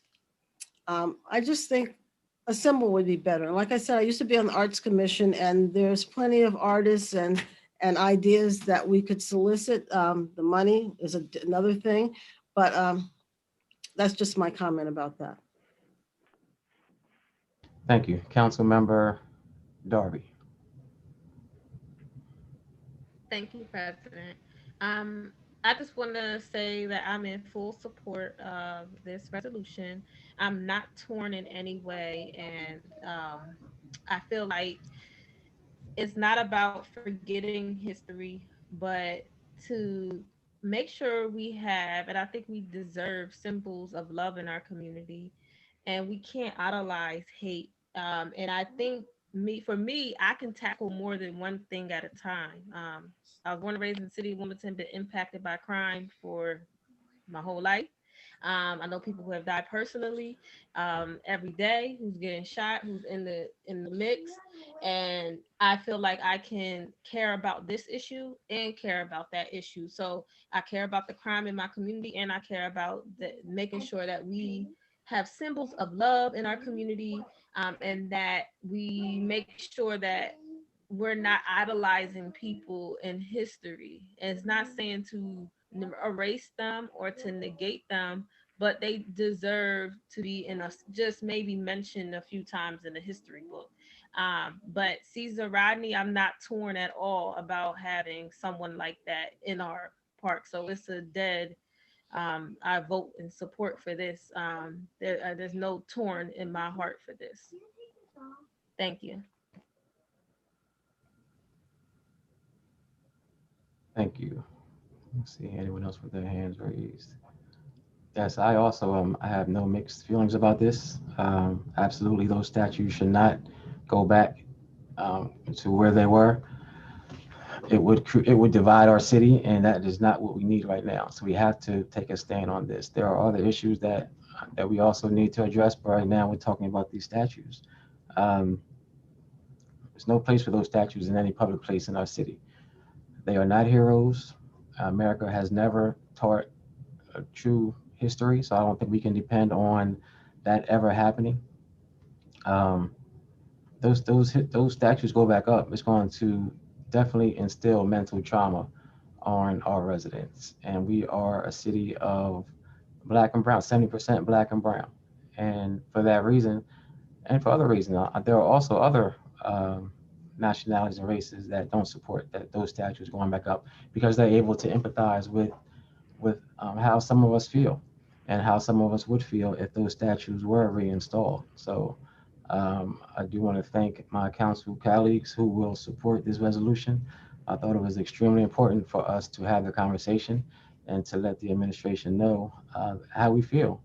And I'll just wait for the vote to see if it passes or not. I do see that there are a couple people from the public who have their hands raised, but unfortunately, we don't have public comment during legislation. So I don't want you to think that I'm ignoring you, but we do not have public comment during legislation. At this time, I will call for the roll.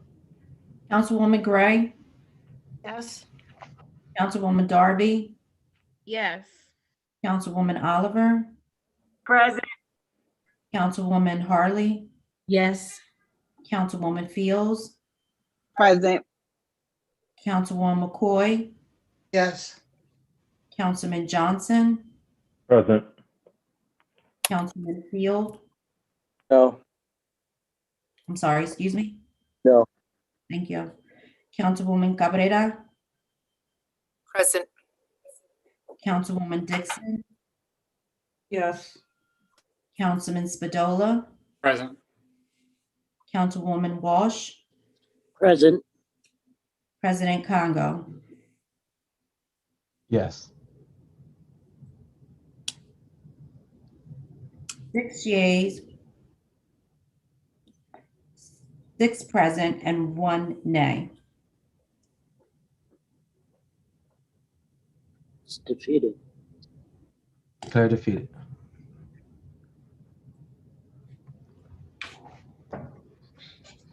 Councilmember Darby. Yes, President. I have another resolution.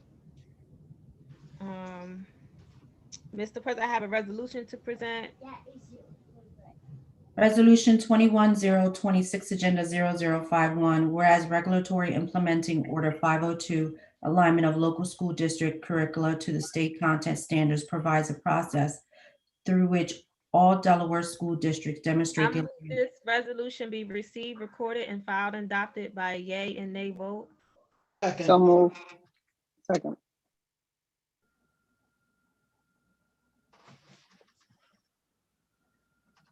It's been properly moved and second that the resolution be received, recorded, filed, adopted by yea, nay vote. On the question. Yes, Mr. President. Actually, I'll open it up for people to speak first, and then I'll speak. All right. I don't see anyone from council who has their hands raised. Councilmember McCoy. Thank you, President Congo. I'd just like to say that I I understand where my council colleagues are, and we never want to try to, I guess, erase a history to replace a history. That is not why I not that's why I did not put my name down as a co-sponsor for the last piece. But to me, this needs to happen. It's not about replacing or erasing history.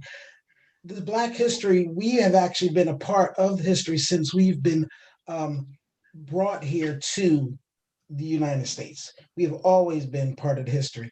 And to make certain that not just 1 month out of the year or whatever, that we get a chance to focus on it, but that we actually are, they show how we have been like intermingled or played large parts in everything. I always felt though this was a necessity.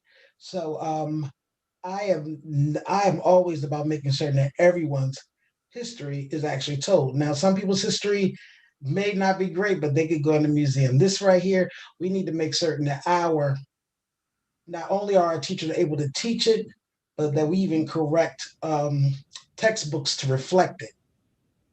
And I believe really strongly in this legislation. Thank you. Councilmember Fields. Thank you, Council President. To start teaching our children about Black history and identifying how we played a major part in how America was built, I think that it's no question, should it be in our textbooks? It's no question, should it be a part of high school? I don't even think it should start at high school. I think it needs to start at kindergarten, because what they do is they do for, I don't know if they call it Thanksgiving, but they might call it Fall Festival, where they have the turkeys and the indigenous, they focus on the indigenous, I want to say Columbus Day or something like that. So I think we need to start earlier than high school. We need to start teaching our kids earlier about their history, about how the Black and brown people actually, we built this. And we need to be recognized as a people that history starts with us. We didn't ask to come here, but they brought us here. So now it's time to identify and to recognize us as who we are and what we've done. Some people don't even know that there was a Black man that did that actually made the light bulb, that actually made the stoplight. So those are things that the kids need to start learning. So not just high school, but let's start at I want to say grade school. So I appreciate this resolution coming forth. I am an educator. I've been an educator for over 20 years, and I know that education is key, because once you get it, you got it, and you don't lose it. So we don't want our kids, whether they're Black, brown, white, or indifferent, we want them to understand that history is important in order for us to move on. So thank you, Councilwoman Darby. K through 12, absolutely. K through 12, they need to understand what our history, what we have done in our history. So thank you for bringing this resolution forward. I just wanted to speak to this. Thank you, Councilwoman Darby, for bringing this forth. And again, my sentiments are the same as Councilmember McCoy. Thank you. Thank you, Council President. Thank you. Councilmember. Thank you, Council President. I just want to be added as a co-sponsor, but also that, we've always been taught, if you don't know your history, you don't know where you're going. And it is important that our children really know the essence of who they are and the kings and queens that they are, and understand the presence of why they should be conscious of all the things that are happening around them and the history that has existed prior to them existing. I think over the years, we have not done a good job, and I've heard some of our older populations say this too, in our community that we have not done a good job of passing down our history to our kids. And if we can build that into our school systems in order to make sure that history is told, I look forward to supporting this as it goes down to the General Assembly. And thank you again, Councilman Darby, for bringing this important legislation to the forefront. Thank you. Thank you. Councilmember Johnson. I would like to be added as a co-sponsor. This first and foremost, this is the chairwoman of this legislation is my own state representative, Sherry Dorsey Walker, who is really doing a great job pushing this agenda. This is what we talk about education, and I talked about this probably 20 minutes ago. This is where change is made, because when I was growing up, you didn't get this education in school. I got my education at home, in the community, going to lecture series, growing up in Philadelphia, going to Temple University, seeing lectures. That was how I learned, but not a lot of homes have that. They don't have that education. So I think it's important that our public school system really do this. And I think private should be doing this too, but definitely our public school systems for folks who aren't getting in a home, because I think that's part of the problem in our community. My colleague, Xanthi Oliver, talks about it. And Council Member Dixon has talked about it, knowing the history, and valuing our own people. I think that's the difficulty we have, especially in our violence ravaged community. So I think this is going to be a game changer in our state, and I look forward to seeing, I think it's in November 15th is when it has to be approved, I guess, by the Department of Education.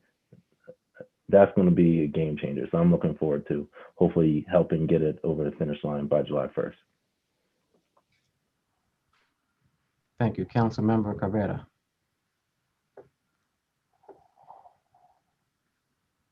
Yes, Mr. President. I just want to thank the sponsor for bringing this forth. This is very important legislation, and I certainly want to be counted as a co-sponsor. And it is important that we support this and we bring this to light, because, again, as a history student, we need to teach the history. I remember being in high school and learning in history class. And I was an honor student in history class. And then I went to college, and then you start learning about all these other things. And I'm like, we never learned that in school. We didn't learn that in high school. And then that's when I realized that the only thing that we were taught in our high schools, especially back when I went to the school, I'm older than what I look, is white American history. So what happened to the rest of the history? What happened to the contributions that people of color have made? What happened to the contributions that Latinos have made? So no, it shouldn't be a month when we recognize our history or where we recognize the people. The truth of the matter is, I think one of the reasons that we don't include Black history in our schools is because of the sins of the white history. And it is so ugly as we talk about statues and slavery that we don't want that brought to light. So we're just going to paint this little pretty picture of who we are, and this is what we did. So the true American history should be told. And that true American history includes all the people, including the Native American Indians, what was done to them, the sins against them, the sins against all the people and all the immigrants that have come into this country. We're supposed to be so welcoming of other people, but yet that's not what we did. So we should be teaching all history to include African American history, Native American history, Latino history, and others, and stop trying to whitewash, no pun intended, the history of this country, because it's not pretty. And maybe it's not something we teach little children in first grade, but they certainly should be learning about it in high school. And we should be teaching it at an early age. And we should all be proud of our heritage and where we come from. And we should feel that way from the time that we are children and not 1 month of the year. So thank you again. Thank you. Councilmember Oliver. Oh, thank you. Thank you, Mr. President. First, I'd like to thank the sponsor for bringing this to light. I was on a Zoom call with Councilman Darby when our state representative had this 2-3 hour conversation with a lot of state reps and a lot of members from the community talking about the House Bill 198. I'm just glad it's in front of council, and that's just like to be a sponsor. Thanks again. Thank you. Councilmember Harley. I'm sorry, Councilmember Walsh. Councilmember Walsh. Thank you, Mr. President. I'd like to be added as a sponsor also, please. I was trying to say exactly what Maria was saying. And don't think that the white history that has been taught is history either, because so many whites in this country were extremely poor, and they weren't part of what the history is. It's the ones who made the money off the backs of all the poor in this country that got all the kudos, and not the ones that did the work for them. And so I think our entire history has to be rolled over again. And yes, first grade children should be taught. A first grade child knows what hatred is. Somebody can come up and say something to them that can break their hearts, and they should know. Like a good example I thought in my mind in the last half an hour was, look at how many statues were taken down in the last 2 or 3 years in this country, and look at how much the volume of hatred increased in this country for the last 5 years, with much of what Donald Trump put this country through. So we have to keep up, and we have to tell a real story of what happened. And all of the kids have to learn this. And so I think this is absolutely a good idea. So thank you. Thank you. Councilmember Harley. Yes, thank you, Mr. President. A lot has already been said, so I just want to say I really commend State Rep Dorsey and those that are down at the General Assembly that can champion this kind of legislation, because if they're not the ones to take the stand, if they're not the ones to bring up this type of legislation to be able to bring about the change that is necessary, not only as it relates to adding African and Black American studies into the curriculum, but any topic or any issue that impacts African and Black Americans in a negative way. If it's not them champion that type of legislation, who's going to do it? So I really commend them for doing that. And I hope that this legislation passes, because it's very, very important that all children, Black, white, all races, really understand that African and Black American history really is a part of American history. Thank you. Thank you. I'm not going to repeat everything that was already said, but I'm glad to be a co-sponsor. I want to thank the Wilmington delegation for carrying this for us in Dover. I want to thank Councilmember Darby for bringing forth this resolution. Councilwoman Darby, any closing statements? Yes, President. I just want to say thank you to everyone who's going to support this legislation. And I want to say about time this is happening. I went to school in Philadelphia and lived there for a little bit and taught in the school district there. And they had African American history as a mandatory class to take. And I had the privilege of being able to teach the class. And I also went to Temple University, where they have the first Africana Studies PhD program. And I actually did their master's program there. So I am a history buff too. I love African American Black history. I yearn for it. I went to Mount Pleasant High School. I took a Black history course there. And we literally watched Little Rascals and Miss Jan Pittman for half of that semester, right? How offensive can that be? So I'm so glad this is happening. Our children need it. It's about knowing themselves, and this is needed because, like, this country was built off the backs of Black bodies. And as we celebrate Black maternal health care this week, we need to realize that by controlling Black bodies is how we got to where we are today. From the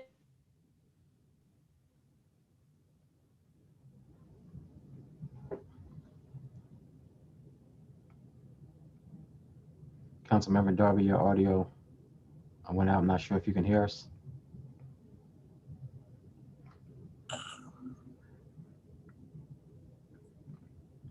American Councilmember. Studies kind of histories in it. You hear me? Yes, we can. You went out for a few seconds, but we can hear you now. I just want to say it's about time. That's it. All right. Thank you, guys. Mr. President, may I ask a question? Yes, Councilmember Harley. Yes, I meant to ask to be added as a co-sponsor. I thought my name was already on the legislation, but when I looked, I didn't see it. That's all. I want to be added as a co-sponsor on the Black African-American curriculum, that piece of legislation. All right, thank you, Councilmember Fields. Yes, hello. Thank you, Council President. I just wanted to know, did I say that as well, that I wanted to be added as a sponsor to legislation 0051? If not, could I please be added as a co-sponsor, please? Okay, thank you. Thank you. Clerk, please call the roll. Councilwoman Gray, Yes. Councilwoman Darby, Yes. Councilwoman Oliver, Yes.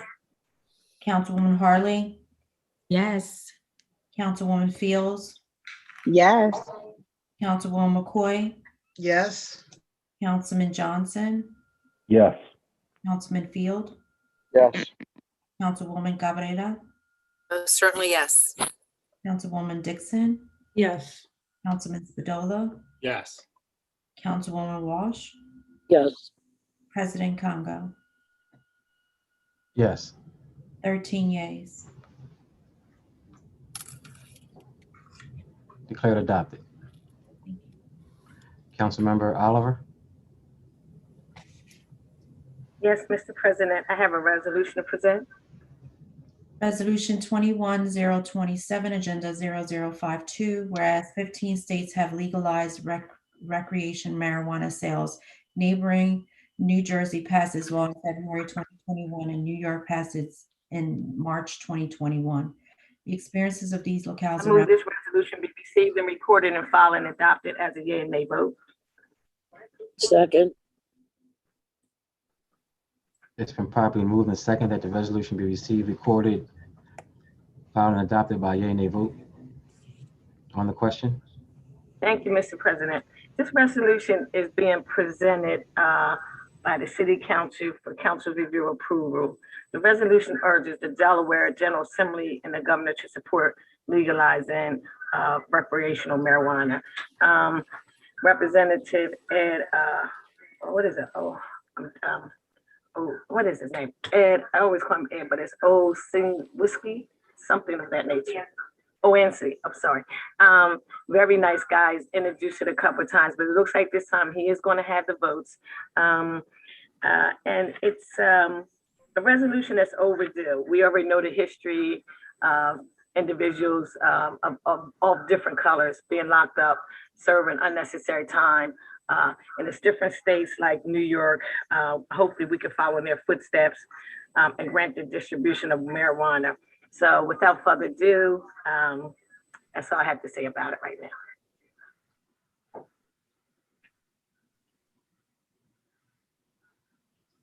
Thank you, Councilmember Cabrera. Yes, Mr. President, I would like to be added as a co-sponsor.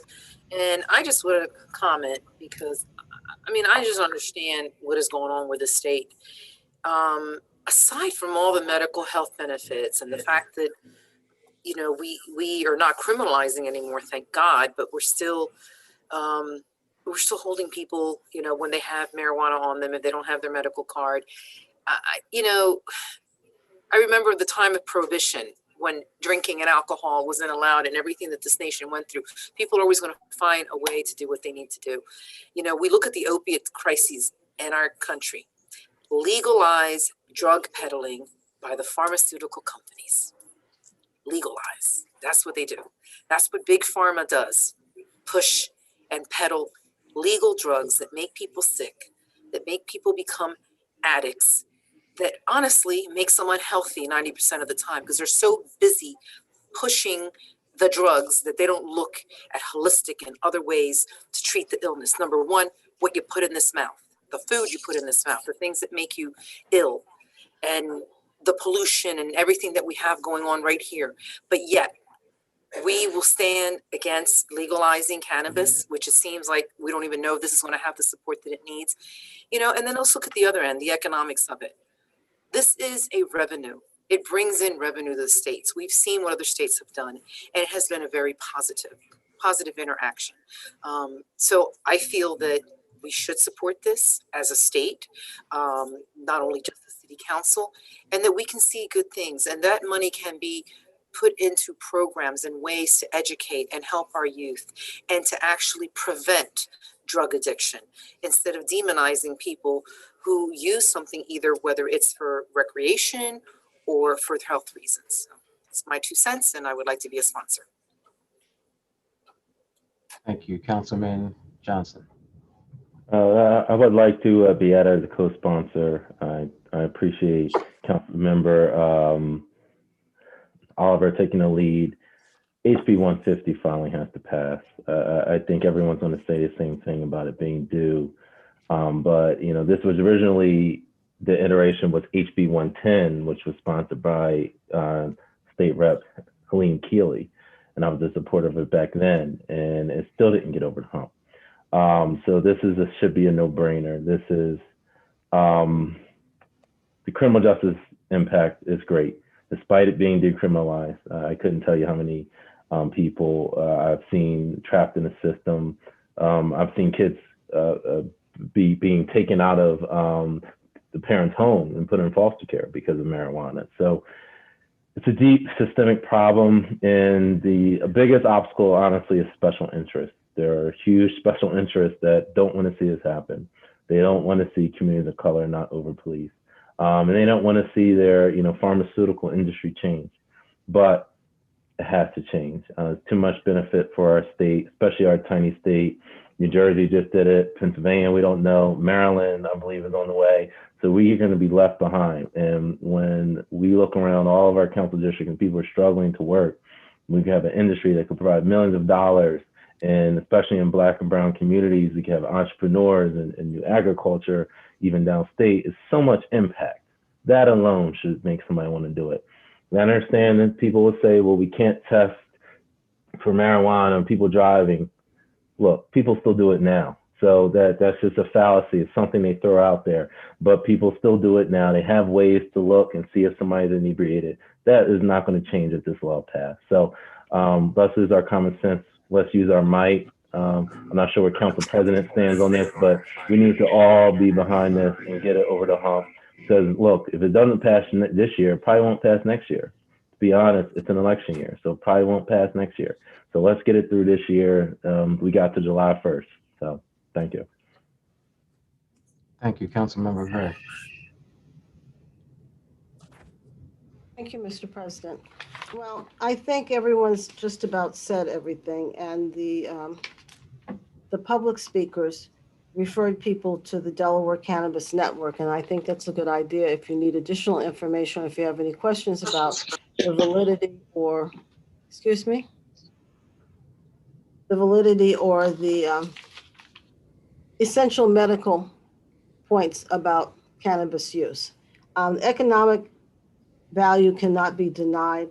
And as a previous drug counselor, a drug is a drug. But this drug is a drug that they've not found harm people like the pharmaceutical drugs. This is a drug as attested by 2 of our public speakers that have helped them in ways that pharmaceuticals have not been able to help them. And I think that's the population that is most need this law to be passed. Also, because of the convictions of marijuana users and possessors, they've lost jobs, they've lost opportunities, especially opportunities in the Black and brown community. So I am definitely in favor of this. And I even went to a lot of the town hall meetings that they had a couple years ago, and I don't know why it didn't pass the last time. So I'm hoping that it does this time. Thank you. Thank you, Councilmember Dixon. Thank you, Mr. President. I'd just like to be added as a co-sponsor. Thank you. Thank you. Councilmember Walsh. Thank you, Mr. President. This type of legislation in Delaware always amazes me. We're a small state. We can easily pass things like this and know what the reaction is going to be, positive or negative, within 2 years of our state passing something like this. I think it's a no-brainer. I would certainly rather have a child who smoked marijuana than drank or did pills. And they use the fearful comments are said all the time. I'll no longer be able to drug test people in my business. I'll no longer be able to do A, B, C, or D. Yes, you can. If you have drug tests presently in your business because they're required because of what one is using, then you can still have them. And so people that decide to smoke are just going to have to decide, what's more important, their job or their smoking. So I think it's a no-brainer. I'm glad to see it, and I hope we get it passed this year. Thank you. Thank you, Councilman Spadola. Thank you, Council President. Please add me as a co-sponsor. I'm not going to reiterate all the reasons people have said why this needs to pass, but one thing I always think about, imagine if we woke up in a society where they just discovered alcohol and marijuana, and they had to ban one. Clearly, alcohol would be the one that was banned. When you think about all the negative externalities from alcohol, from your health to fights to drunk driving, the economic impact of it is through the roof. Yet we accept it because it's ingrained in our culture. If we did not have the negative connotation, the negative stigma for marijuana that we have had for centuries, we wouldn't even be talking about this. This is something that in 50 years, we're going to look back on and be like, wow, remember when marijuana was illegal or even just decriminalized as it is here now.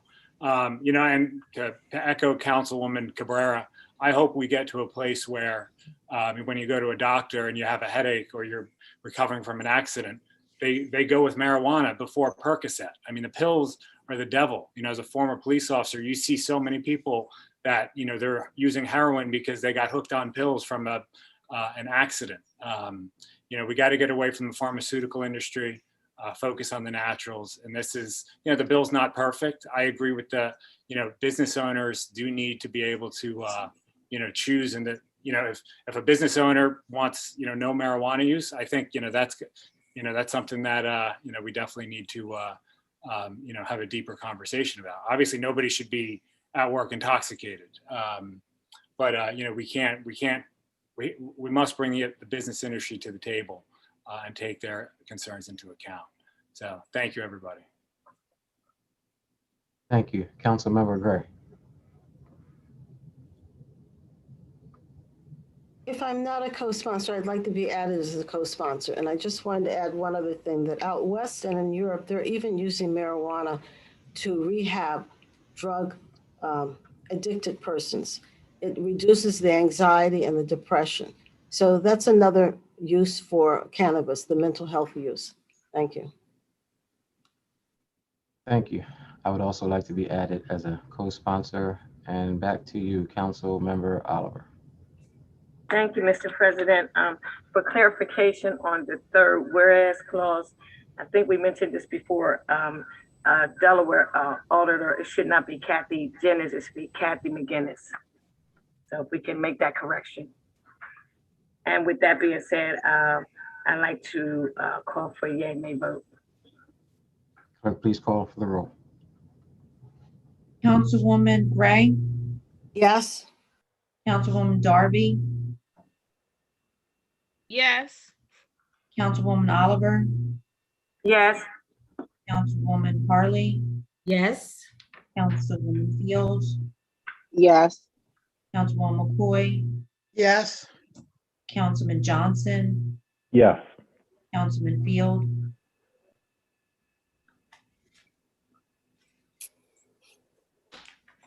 Councilman Field, Present.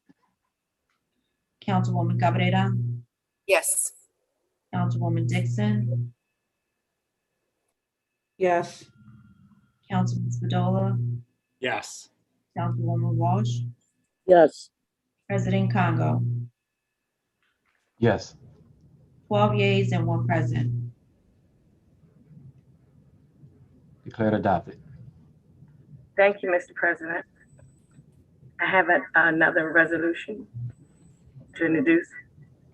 Resolution 21028, Agenda 0054. Now therefore be it resolved by the Council of the City of Wilmington that the master license agreement for attachments to City of Wilmington facilities between the City of Wilmington and Municipal Corporation, State of Delaware, and New Singular Wireless, PCS LLC, permitting New Singular to use structures owned by the City of Wilmington appropriate for the placement in a public right-of-way of certain wireless equipment necessary for New Singular's operations of its telecommunication network facility, a copy of which is attached. I move this resolution be received, recorded, and filed and adopted by a yea may vote. Second. It's been properly received, recorded, filed, adopted by a yea, nay vote. Thank you, Mr. President. This resolution has been in the works for years. We have the City of Wilmington facilitates between the New Singular Wireless. It's basically boils down to AT&T and Singular Wireless PSC LLC. They work together. The Singular Wireless is the agent for AT&T. This is a win-win situation for the whole city of Wilmington. As we talked about in the committee meeting, it's better for your cell phones. Right now, we are trying to prepare towards Wilmington for 5G technology. It's going to help your kids with that Wi-Fi, where right now, because of COVID, certain areas, I know some of the computers, when I was down Stubbs last week, they were trying to get some updated computers for certain areas. They're not picking up some of the technology, but that won't occur once we get this company here and we get some revenue in here because of it. So it's good all the way around. It's a win-win situation. Thank you. I don't see any council members with their hands raised. So with that, I will, clerk, please call for the roll. Councilwoman Gray, Yes. Councilwoman Darby, Yes. Councilwoman Oliver, Yes. Councilwoman Harley, Yes. Councilwoman Fields, Yes. Councilwoman McCoy, Yes. Councilman Johnson, Yes. Councilman Field, Yes. Councilwoman Cabrera, Yes. Councilwoman Dixon, Yeah. Councilman Spadola, Yes. Councilwoman Walsh, Yes. President Congo. Yes. 13 yeas. Declared adopted. Sorry about that. Thank you, Mr. President. That'll be all. Thank you. Councilmember Harley. No legislation tonight, Mr. President. Thank you. Thank you. Councilmember Fields. No legislation tonight, Council President. Thank you. Thank you. Councilmember McCoy. Nothing tonight, Mr. President. Thank you. Councilmember Johnson. Yes, Mr. President, I have a ordinance to present for first and second reading. Ordinance 21023, Agenda 0055, in order to authorize and approve a contract between the City of Wilmington and PMA Management Corp. For third-party claim administrative services. First reading of the ordinance. An ordinance to authorize and approve a contract between the City of Wilmington and PMA Management Corp. For third-party claim administrative services. Second reading of the ordinance. Mr. President, I'd like that be known as the first and second reading, and I'd like to refer it to the Finance and Economic Development Committee. Second. It's been properly moved and seconded that be known as the first and second reading of the ordinance and referred to the Finance and Economic Development Committee. All right. Thank you, Mr. President. That's all I have tonight. Thank you. Councilmember Field. Nothing tonight, Mr. President. Thank you. Councilmember Cabrera. Yes.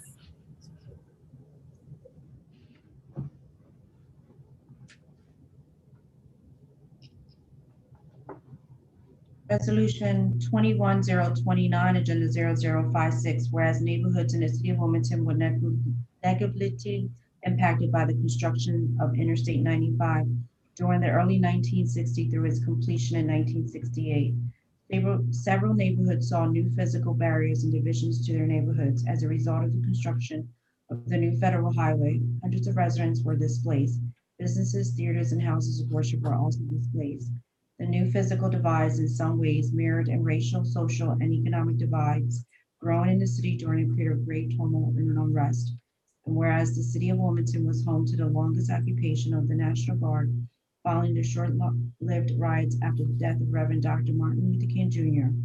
In response to the destruction taking place in Wilmington in April 1968, then Governor Terry mobilized Delaware's entire 2,800 National Guard to secure and patrol Wilmington. The violence and its destructions were quelled within a month, and by late May, all other U.S. cities patrolled by similar forces were called on.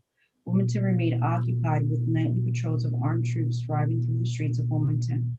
The occupation was the longest in the country and lasted until the election of the new governor, who recalled the troops. I move this resolution be received, recorded, and filed and adopted by a yea and nay vote. Second. It's been properly moved and second that the resolution be received, recorded, filed, and adopted by yea and nay vote. On the question. Mr. President, I would like to continue to highlight some of the other points in this resolution, and I wanted to make sure that that history was read by our clerk. Right now, we do have a large infrastructure project that's underway for Interstate 95. The project began in March 2021. It's scheduled to take up to 2 years to complete. This work presents a unique opportunity for Wilmington to reunite the city and establish an urban national park.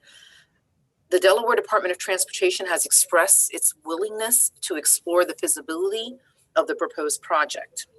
And there's only one national park that exists in Delaware, following many years of strong advocacy by Senator Tom Carper and then President Obama. We actually have, they authorized the establishment of the first state national historical park in 2013. It consists of 7 sites spread out throughout the state. The city of Philadelphia experienced the similar impact that we experienced here in Wilmington due to the creation of Interstate 95. In 2014, the city of Wilmington has commissioned a feasibility study that went on to win an excellence award from the American Society of Landscape Architecture. The study found that a cap would be constructed to host a 4-acre park to build over the highway. The work is in progress and it is estimated to be completed in 2024. The West Wilmington neighborhoods were significantly impacted by the construction of Interstate 95. The construction of a cap for an urban national park in Wilmington could reconnect those neighborhoods like Quaker Hill, Trinity Vicinity, Hilltop, Tilton Park, and West Center City, and help restore those neighborhoods and reunite Wilmington. Members of the General Assembly have been soliciting support for this new national urban park in Wilmington, and the magnitude of the project will require funding from mixed sources. Representatives Dorsey, Walker, Brady, Chicocha have sponsored this, along with Senator Brown, Lockman, and McBride, and they have requested funding support from the U.S. Department of Transportation, and DelDOT is willing to explore the feasibility of creating a cap on Wilmington's interstate. President Biden recently released the $2 trillion American Jobs Plan, which includes significant funding for infrastructure spending. The bill has not been heard in Congress yet, but there may be a unique opportunity for us here in Wilmington to see some federal funding because of the results of this. And parks are important for a myriad of reasons. A new national park can help Wilmington and Delaware strongly and positively impact our community with revitalization, community engagement, economic development, creating safer neighborhoods, green infrastructure, improving public health, and arts and cultural programs, tourism, smart growth, and climate change management. So I do believe that this is an important project. We are at a unique place in history where we could possibly see this happen. And it has a lot of community support. So I'm sure that this council will support it, but we want to encourage others to do so, especially our congressional delegation. Thank you. Thank you. I don't see any hands from any council members. Councilmember Fields. First, I'd like to say I really appreciate Councilwoman at Large Maria Cabrera for bringing this up. 95 goes directly through the 5th district, so it definitely impacts my communities, our communities, and my initiative is to connect the communities. I tell my constituents that 95 may divide us, but it doesn't define us. So when I say that, that's what I mean. So I really believe that a national park on 95 will be beneficial, not just for the 5th district, but for the entire city of Wilmington and the state of Delaware. You know, I just want to make sure that everybody understands that, you know, this park is going to be beneficial. We have one of my constituents, Kevin Malloy, that has a Facebook page. He's very interested in getting everyone involved. We have talked about it. So I just hope everyone on council definitely supports this resolution because it's going to be beneficial. So thank you, Councilwoman Cabrera, for bringing this forth. And I am a co-sponsor on this resolution. Thank you so much. And again, 95 may divide us, but it doesn't define us. Thank you. Thank you. Councilmember Walsh. Thank you, Mr. President. I think, as I mentioned before, when this was brought up 2 weeks ago, I view this as a do-over for the city of Wilmington. I think the federal government owes it to us since they systematically came in here and destroyed our city. I think this is a fabulous project. Just a couple things we're going to have to keep in mind because we're going to probably feel that things aren't moving very quickly, and it will take a long time for something like this to happen. Right now, we're talking about Philadelphia, and I found out today that Philadelphia, I believe the figure was they themselves donated $90 million towards their project. That, of course, is something that we could never afford to do right now. It's going to be a long project and a very expensive one. The longevity is going to be all the agencies that have to be involved and all the plans that have to be put together. So I just don't want people to lose hope because hope needs to very much stay alive, but it's going to take certainly a couple of years for anything like this to happen. It would be a reconciliation of both sides of our city and how disgracefully our federal government put city in a position of having hundreds and hundreds, if not thousands of people move out of our city. And as I said last week, it just wasn't, you know, a couple of families from the street. It was generational. It was grandparents and aunts and uncles and moms and dads and kids. And so much of that spirit of family got lost in our city after that. So I hope everybody can support this. Thanks, Maria, for taking the lead on it. And I hope you vote yes. Thank you, Mr. Chair. Thank you. Councilmember Johnson. I would like to be added as a co-sponsor as well. This is something I'm learning about. Frankly, I didn't know really much about it until it was brought up recently and started to delve into it myself. And I realized this is a chance we give me to talk about the greater problem, hopefully as council, of construction just being so expensive in America. I was looking at studies. I think America is the most expensive country in the world to actually do highway construction, whereas in like other countries in Europe, it's like a third of the cost. So that's something we can look at long term. Why it's so expensive in America to construct highways? But I'm glad we're getting the ball rolling. It would certainly do a lot to improve our city. So here's to new beginnings, and hopefully we can get this done while our own President Biden is in the White House. I mean, it's no better time than now. Thank you. Councilmember Harley. Yes, thank you, Mr. President. I would first of all like to be added as a co-sponsor first and foremost, because it is a great piece of legislation. If it moves forward and get the support and funding that is needed, it will be a major positive part of history in Wilmington. And I would certainly like to be a part of that, and especially since it had a negative impact on primarily the African American community, although all communities were affected by it. But again, it is a very good piece of legislation. I actually had a number of conversations with individuals. The Trinity vicinity community borders that area, and it was a great conversation. And I have a number of my constituents that are in support of it. So I wanted to say that it's great, and I would like to be a co-sponsor. Thank you. Thank you. Councilmember Oliver. Yes, I'd like to be added as a co-sponsor. Thank you. Thank you. And we'll go back to Councilmember McCoy. Thank you. I also like to be added as co-sponsor. Thank you. Councilmember Dixon. Thank you, Mr. President. I also like to be added as a co-sponsor. Thank you. All right, I would also like to be added as a co-sponsor, and we'll go back to the sponsor, Councilmember Cabrera. Well, first of all, I want to thank all of my colleagues for your overwhelming support.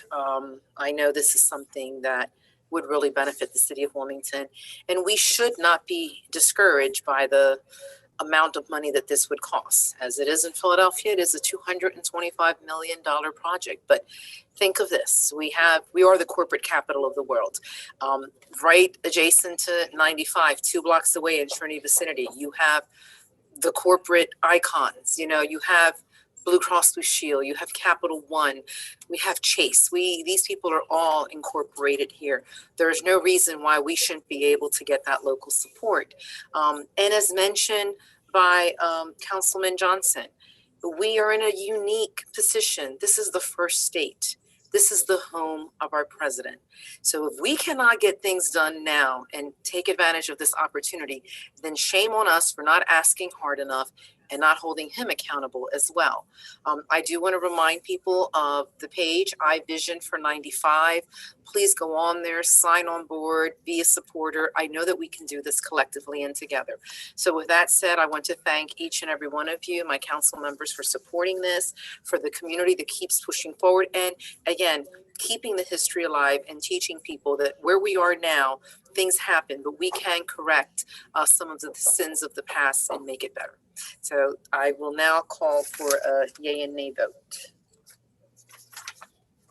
Clerk, please call for the roll. Councilwoman Gray, Yes. Councilwoman Darby, Councilwoman Oliver, Yes. Councilwoman Harley, Yes. Councilwoman Fields, Yes. Councilwoman McCoy, Yes. Councilman Johnson, Yes. Councilman Field, Yes. Councilwoman Cabrera, Yes. Councilwoman Dixon, Yes. Councilman Spadola, Yes. Councilwoman Walsh, Yes. President Congo. Yes. 13 yeas. Declared adopted. Councilmember McCoy, you may be excused. Thank you, Mr. President. You're welcome. Councilmember Dixon. Nothing tonight, Mr. President. Councilmember Spadola. Nothing tonight either, Council President. Councilmember Walsh. No legislation, thank you. All right, thank you. At this time, we will go to petitions and communications, starting with Councilmember Walsh. I really don't have anything this evening. Thank you, Mr. President. Thank you. Councilmember Spadola. Nothing tonight, sir. Thank you. Thank you. Councilmember Dixon. Nothing tonight, Mr. President. Thank you. Councilmember Cabrera.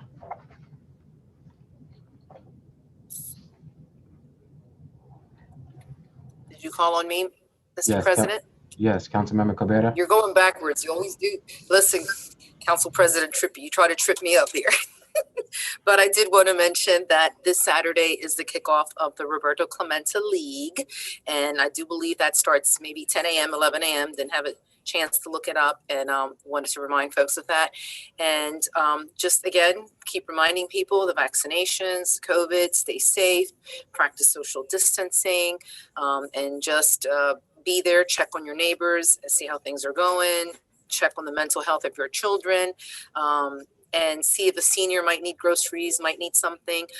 You know, this is an opportunity that we've had to come close as a community, even though we've had to distance. So just want to remind folks to keep doing that. And I hope that you will come out and support the Roberto Clemente League and get your children involved in sports, the outdoors. It's a beautiful time of year, spring, to do so. And that'll be it for me this evening. Thank you. Thank you. Councilmember Field. Nothing else to add, Mr. President. Thank you. Councilmember Johnson. Yes, I just wanted to announce, I tried to message Councilmember Cabrera. The Clemente League opener will actually be next Saturday. So it just announced like late yesterday that I guess due to weather, so it's canceled. So it'll be next Saturday, April 24th at 10 a.m. at Woodlawn Park. So I hope to see everyone there. It will definitely be a festive time. And there also will be, besides local community groups, also be resource tables there as well. And just the other announcement is Earth Day is coming up on next weekend. And there is a community cleanup on the west side on Bancroft Parkway at 10 a.m. is between the with the Union Park Garden Neighborhood Association going up and down Bancroft Parkway. So please join there. And also there's a sighting news coming up in May. More details will be coming soon, but the West Side Grows and the Coalition of West Side Groups and City will be presenting Curbside Wednesdays along the West Side corridor. It will be vendors, dining, shopping, activities. That will be coming every Wednesday from May 5th until September. So more details will come, but if you're a business interested in participating on the West Side, please, again, reach out to West Side Grows, Curbside Wednesdays, so you can be a part of something special as we come back out of COVID. Thank you. Thank you. Councilmember Fields. Yes, thank you, Council President. I just wanted to remind everybody that West Side Grows is working with local medical providers to coordinate vaccination event on the west side of Wilmington. They have created a vaccination waitlist and hotline to assess vaccination event coordinators. So I do have a flyer. They do have a phone number, 302-268-6562.